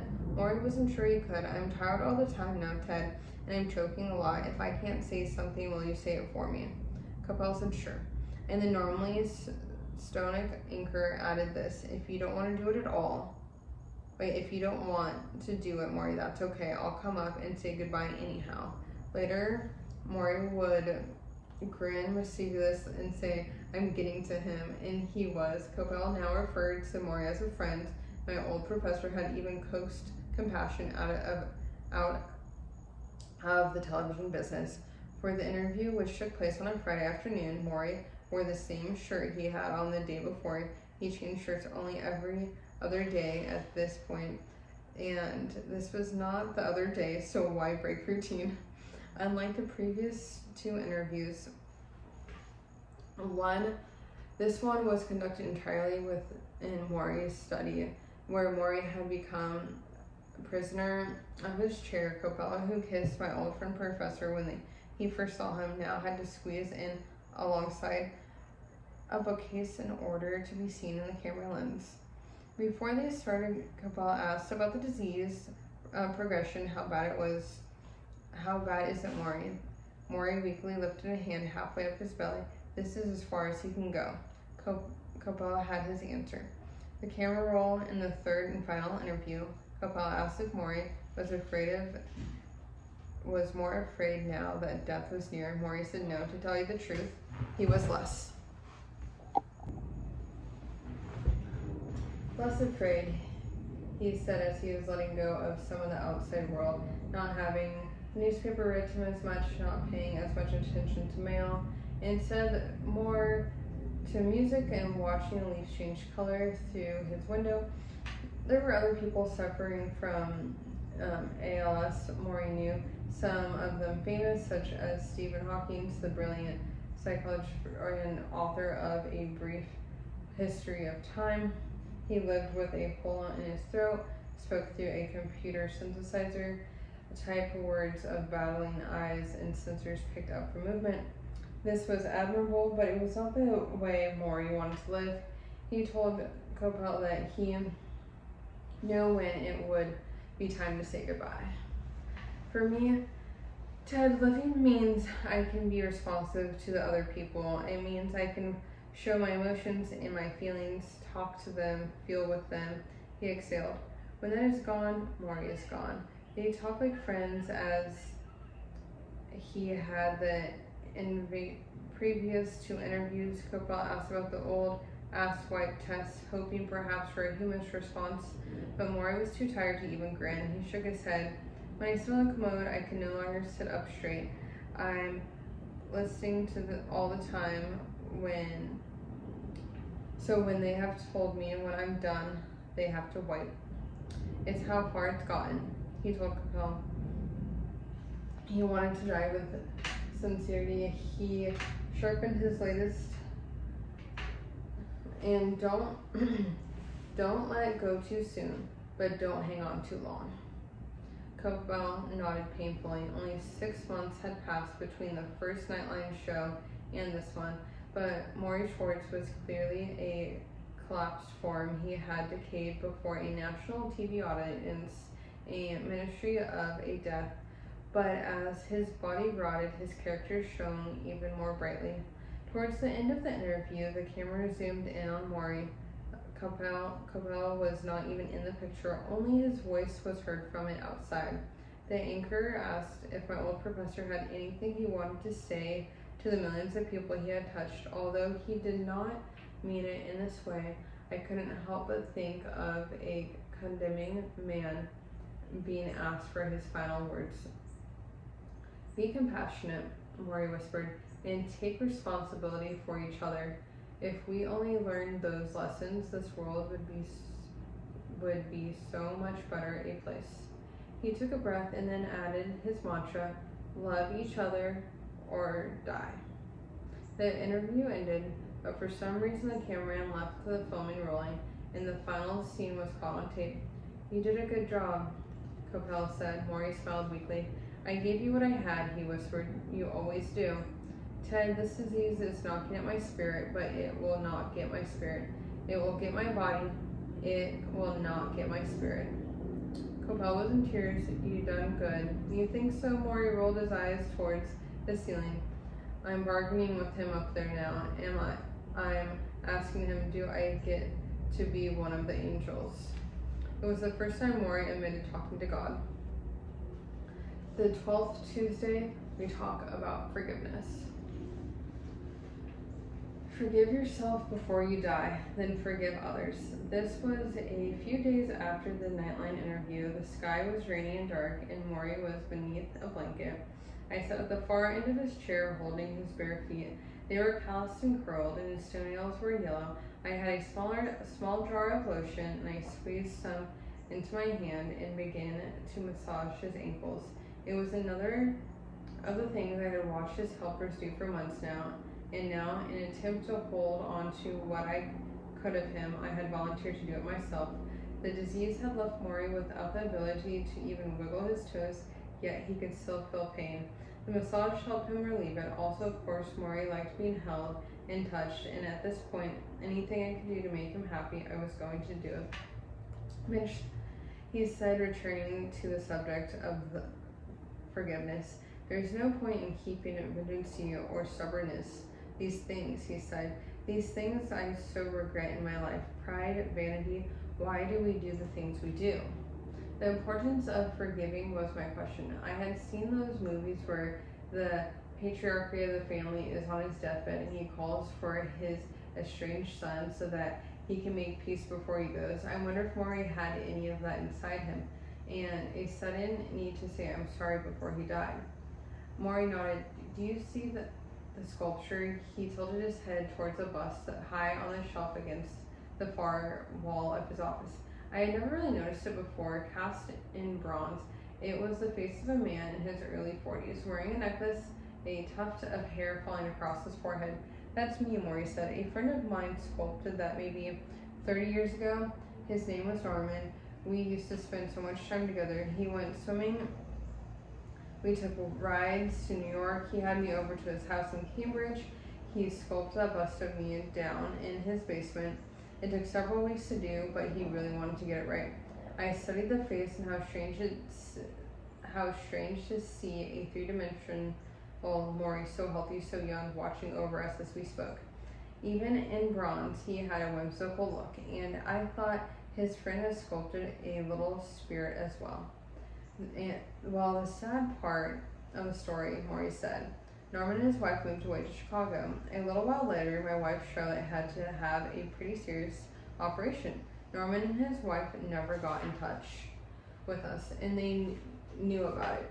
Charlotte and I were very hurt because they never called to see how she was, so we dropped the relationship. Over the years, I met Norman a few times, and he was always trying to reconcile, but I didn't accept it.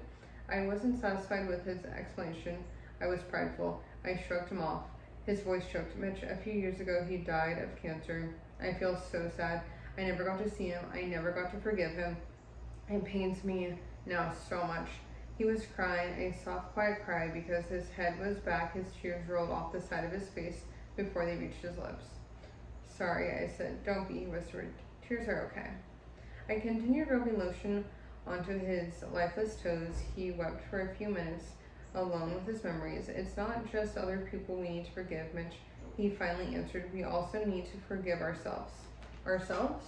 Yes, for the things we didn't do, all the things we should have done. You can't get stuck on the regret of what should have happened. That doesn't help you when you get to where I am. I always wish I had done more with my work. I wish I'd written more books. I used to beat myself up over it. Now I see that never did any good. Make peace. You need to make peace with yourself and everyone around you. I lean over and dab at the tears with the tissue. Morrie flickered his eyes open and closed. His breathing was audible, like a light snore. Forgive yourself, forgive others, don't wait, Mitch. Not everyone gets time. I'm kidding. Not everyone is as lucky. I tossed the tissue into the wastebasket and returned to his feet. Luckily, I pressed my thumb onto the hard flesh and he didn't even feel it. The tensions of opposites, Mitch. Remember that? Things pulling in different directions. I remember. I mourn my dwelling time and I cherish the chance it gives me to make things right. We sat there for a while quietly as the rain splattered against the window, the hibiscus plant behind his head still holding on, but firm. Mitch, Morrie whispered, uh-huh. I rolled the chips between my fingers, lost in the task. Look at me, and glanced up until the most intense look in his eyes. I don't know why you came back to me, but I want to say this. He paused and his voice choked. If I could have another son, I would have liked it to be you. I dropped my eyes, kneading the dying flesh of his feet between my fingers. For a moment, I felt afraid, as if accepting the words somehow betrayed my own father. But when I looked up, I saw Morrie smiling through tears, and I knew there was no betrayal in this moment like this. I was afraid of was saying goodbye. I picked a place to be buried. Where is that? Not far from here, on a hill beneath a tree overlooking a pond. Very serene, a good place to think. Are you planning on thinking there? I'm planning on being dead there. He chuckled. I chuckled. Will you visit? Visit? Just come and talk. Make it a Tuesday. You always come on a Tuesday. We're Tuesday people. Right, Tuesday people. Come talk then. He has grown so weak, so fast. Look at me, he says. I'm looking. You'll come to my grave to tell me your problems. My problems, yes. And you'll give me answers. I'll give you what I can, don't I always? I picture his grave on a hill overlooking the pond, some 9-foot piece of earth where they will place him, cover him with dirt, and put a stone on top. Maybe in a few weeks, maybe in a few days, I will see myself sitting there alone, arms crossed, my knees start staring into place. It won't be the same, I say, of being unable to hear you talk. Talk. He closes his eyes and smiles. Tell you what, after I'm dead, you talk, I'll listen. The 13th Tuesday, we talk about the perfect day.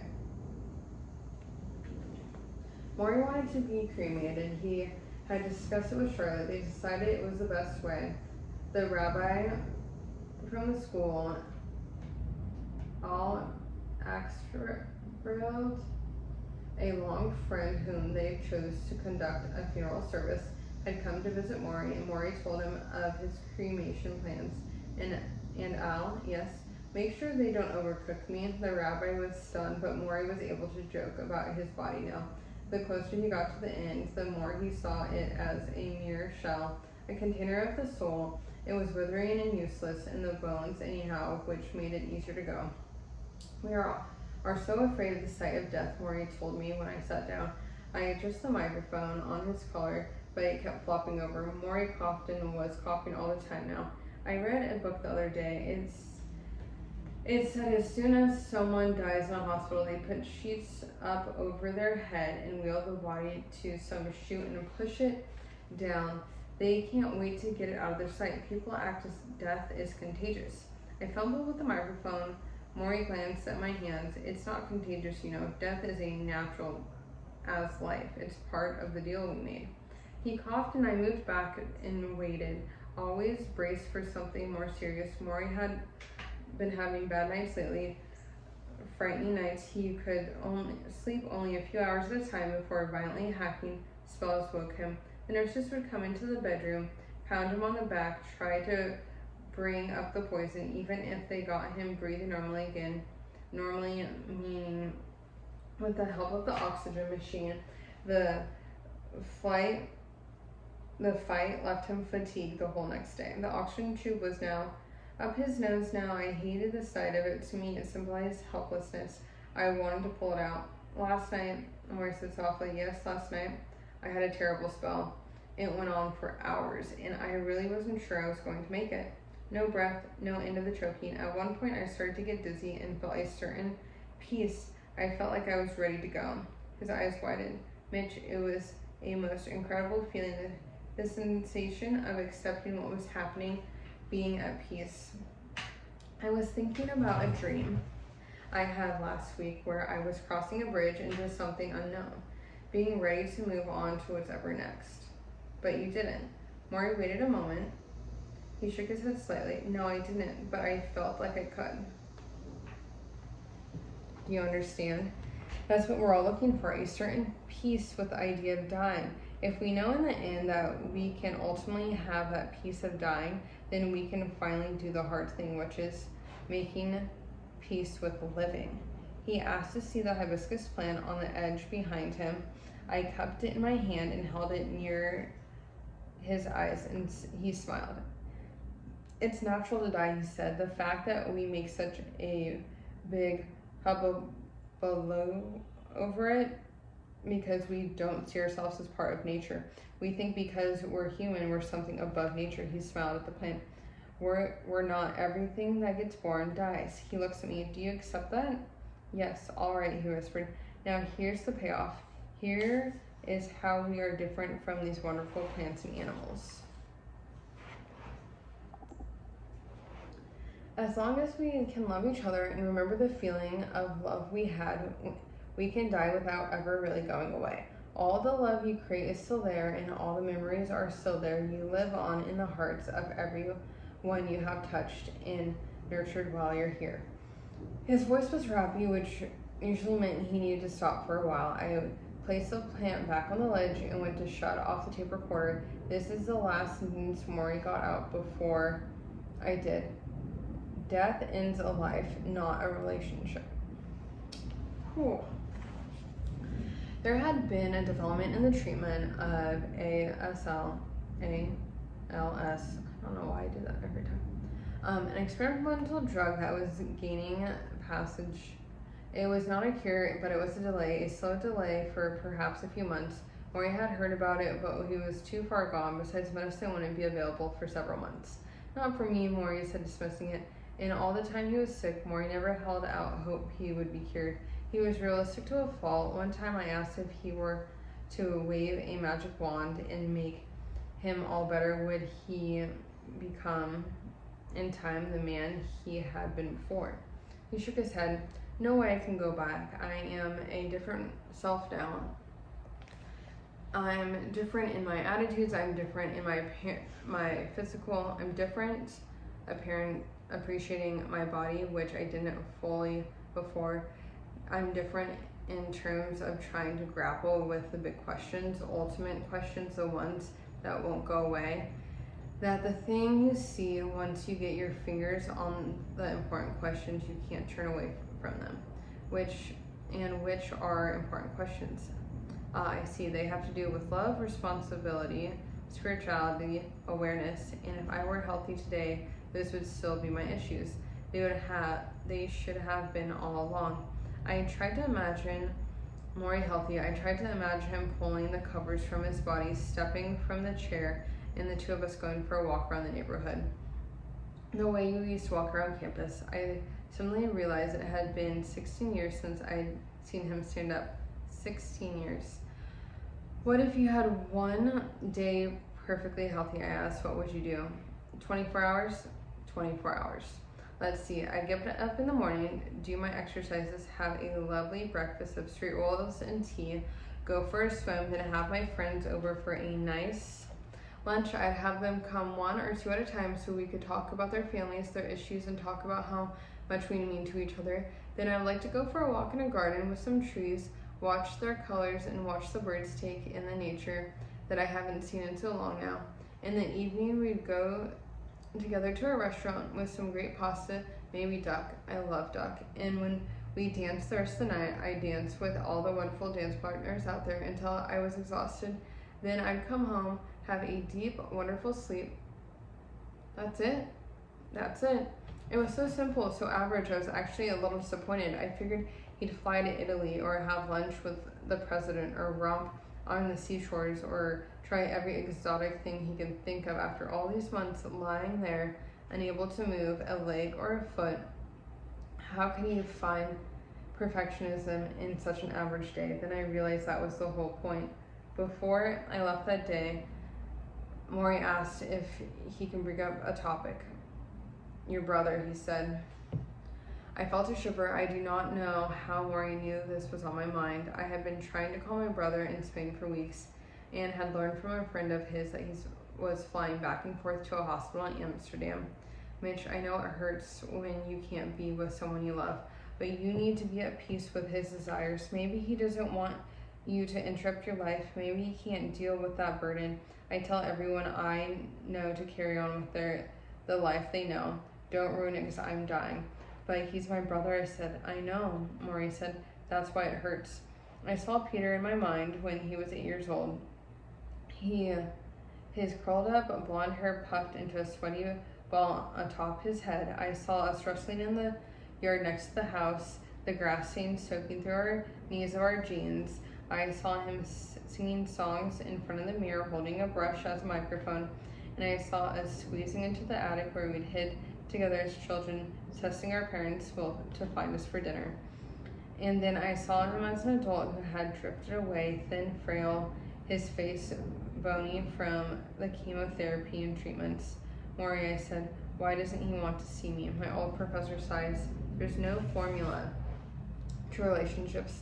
They have to be negotiated in loving ways, with a room for both parties, what they want and what they need, what they can do and what their life is like. In business, people negotiate to win. They negotiate to get what they want. Maybe you're too used to that. Love is different. Love is when you are concerned about someone else's situation as you are about your own. You've had these special times with your brother and you no longer have what you had with him. You want them back. You never want them to stop, but that's part of being human. Stop, renew, stop, renew. I look at him. I saw all the death in the world. I felt helpless. You find a way back to your brother, Morrie said. You'll find a way back to your brother, Morrie said. How do you know? Morrie smiled. You found me, didn't you? Oof. I heard a little story the other day, Morrie said. He closes his eyes for a moment. I wait.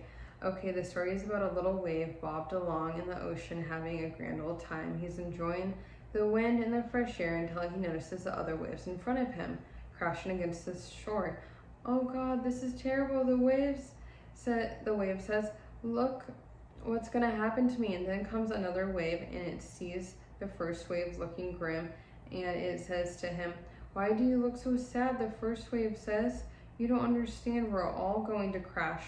All of the waves are going to be nothing. Isn't that terrible? The second wave says, no, you don't understand. You're not a wave, you're part of the ocean. I smile. Morrie closes his eyes. Part of the ocean, he says, part of the ocean. I watch him breathe it in and out. The 14th Tuesday, we say goodbye. It was cold and damp as I walked the steps to Morrie's house. I look in the little details I hadn't noticed for all the times I visited. The cut of the hill, the stone facade of the house, the plants, the low shrubs. I walked slowly, taking my time, stepping on dead, wet leaves flattened beneath my feet. Charlotte had called the day before to tell me Morrie was not doing well. This was her way of saying the final days have arrived. Morrie had canceled all of his appointments and had been sleeping much of the time, which was unlike him. He never cared for sleep, not when there were people he could talk with. He wants you to come visit, Charlotte says, but Mitch, yes, he is very weak. The porch steps, the glass in the front door, I absorbed these things in a slow, observant manner, as if seeing them for the first time. I felt the tape recorder in the bag on my shoulder. I unzipped it to make sure I had all the tapes. I don't know why. I always had all the tapes. Connie answered the bell. Normally buoyant, she had a drawn look on her face. Her hello was soft. How's he doing? I said, not good. She bit her lower lip. I don't like to think about it. He's such a sweet man, you know? I know. This is such a shame. Charlotte came down the hall and hugged me. She said that Morrie was still sleeping even though it was 10 a.m.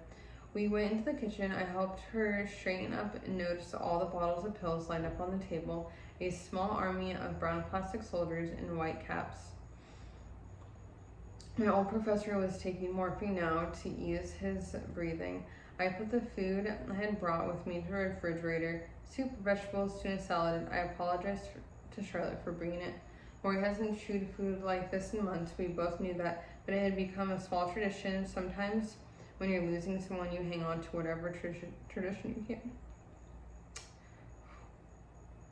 I waited in the living room where Morrie and Ted Koppel had done their first interview. I had read the newspaper that was lying on the table. 2 Minnesota children had shot each other playing with their father's guns. A baby had been found buried in a garbage can in the alley in Los Angeles. I put down the paper and stared into an empty fireplace. I tapped my shoe lightly on the hardwood floor. Eventually, I heard a door open and close, Charlotte's footsteps coming towards me. "All right," she said softly. "He's ready for you." I rose and turned towards the familiar spot and saw a strange woman sitting at the end of the hall in a folding chair, her eyes on a book, her legs crossed. This was a hospice nurse, part of the 24-hour watch. Morrie's study was empty. I was confused. I turned back and hesitantly to the bedroom. There he was, lying in the bed under a sheet. I had seen him like this only one other time when he was getting massaged, and the echo of his aphorism, "When you're in bed, you're dead," being anew inside my head. I entered, pushing a smile into my face. He wore a yellow pajama top, and a blanket covered him from the chest down. The lump of his form was so withered that I almost thought there was something missing. He was as small as a child. Morrie's mouth was open, and his skin was pale and tight against his cheekbones. When his eyes rolled towards me, he tried to speak. I only heard a soft grunt. "There he is," I said, mustered all the excitement I could find in my empty till. He exhaled and shut his eyes, then smiled. The effort seemed to tire him. "My dear friend," he finally said. "I am your friend," I said. "I'm not so good today. Tomorrow will be better." He pushed out another breath and forced a nod. He was struggling with something beneath the sheets, and I realized he was trying to move his hands towards the opening. "Hold," he said. I pulled the covers down and grasped his fingers. They disappeared inside my own. I leaned in close, a few inches from his face. It was the first time I had seen him unshaven, all the small white whiskers looking so out of place, as if someone had shaken salt neatly across his cheeks and chin. How could there be new life in his beard if it was draining from everywhere else? "Morrie," I said softly. "Coach," he said corrected. "Coach," I said. I felt a shiver. He spoke in short bursts, inhaling, exhaling words. His voice was thin and raspy. He smelt of ointment. "You are a good soul." "A good soul." "Touch me," he whispered. He moved my hand to his heart. "Here." It felt as if I had a pit in my throat. "Coach, I don't know how to say goodbye." He patted my hand weakly, keeping it on his chest. "This is how we say goodbye." He breathed, and his breath was soft in and out. I can feel his rib cage rise and fall. Then he looked right at me. "Love you," he rasped. "I love you too, Coach." "Now you do. No, you do know something else." "What else do you know?" "You always have." Oh, sorry. His eyes got small, then he cried, his face contorting like a baby who hasn't figured out his tear ducts yet work. I held him close for several minutes. I rubbed his loose skin, stroked his hair. I put a palm against his face and felt the bones close to the flesh and the tiny wet tears as if they squeezed from a dropper. Then his breath approached normal again. I can clear my throat and said I knew he was tired, so I would be back next Tuesday, and I expected him to be a little bit more alert. "Thank you," he snorted lightly, as close as he could come to a laugh. It was a sad sound just the same. I picked up the unopened bag with a tape recorder. Why had I even brought this? I knew we would never use it. I leaned in and kissed him closely, my face against his, whiskers on whiskers, skin on skin, holding it there, no longer than normal in case it gave him a split second of pleasure. Oh, holding it there longer than normal, just in case. "Okay then," I said, pulling away. I blinked back tears and he smacked his lips together, raising his eyebrows at the sight of my face. I like to think it was a fleet moment, a satisfaction for my dear old professor. He had finally made me cry. Okay then, he whispered. Graduation. Morrie died on a Saturday morning. His intimate family with him in the house. Rob made it from Tokyo. He got to kiss his father goodbye, and John was there, and of course Charlotte was there, and Charlotte's cousin Marcia, who had written the poem that so moved Morrie at his unofficial memorial service, the poem that likened him to a tender sequoia. They slept in shifts around his bed. Morrie had fallen into a coma 2 days after our final visit. The doctor said he could go at any moment. Instead, he hung on through a tough afternoon, through a tough dark night. Final on the 4th of November, when those he loved had left the room just for a moment to grab coffee in the kitchen, his first time none of them were with him since the coma began, Morrie stopped breathing, and he was gone. I believe he died this way on purpose. I believe he wanted no chilling moments, no one to witness his last breath and be haunted in it, the way he had been haunted by his mother's death notice telegram or by his father's corpse in the city morgue. I believe he knew what he was in his own bed, that his books, that his notes, and his small hibiscus plant were nearby. He wanted to go sincerely, and that is how he went. The funeral was held on a damp, windy morning. The grass was wet and the sky was the color of milk. We stood by the hole in the earth, close enough to hear the pond water lapping against the edge and to see the ducks shaking off their feathers. Although hundreds of people wanted to attend, Charlotte kept this gathering small, just a few close friends and relatives. The rabbi read a few poems. Morrie's brother David, who still walked with a limp from his childhood polio, lifted the shovel and tossed it in the dirt to the grave as per tradition. At one point, Morrie's ashes were placed into the ground. I glanced around the cemetery. Morrie was right. It was indeed a lovely spot, trees and grass, and a slope hill. You talk, I'll listen, he said. I tried doing that in my head. To my happiness, found that image conversation felt almost natural. I looked down at my hands and saw my watch and realized why. It was Tuesday.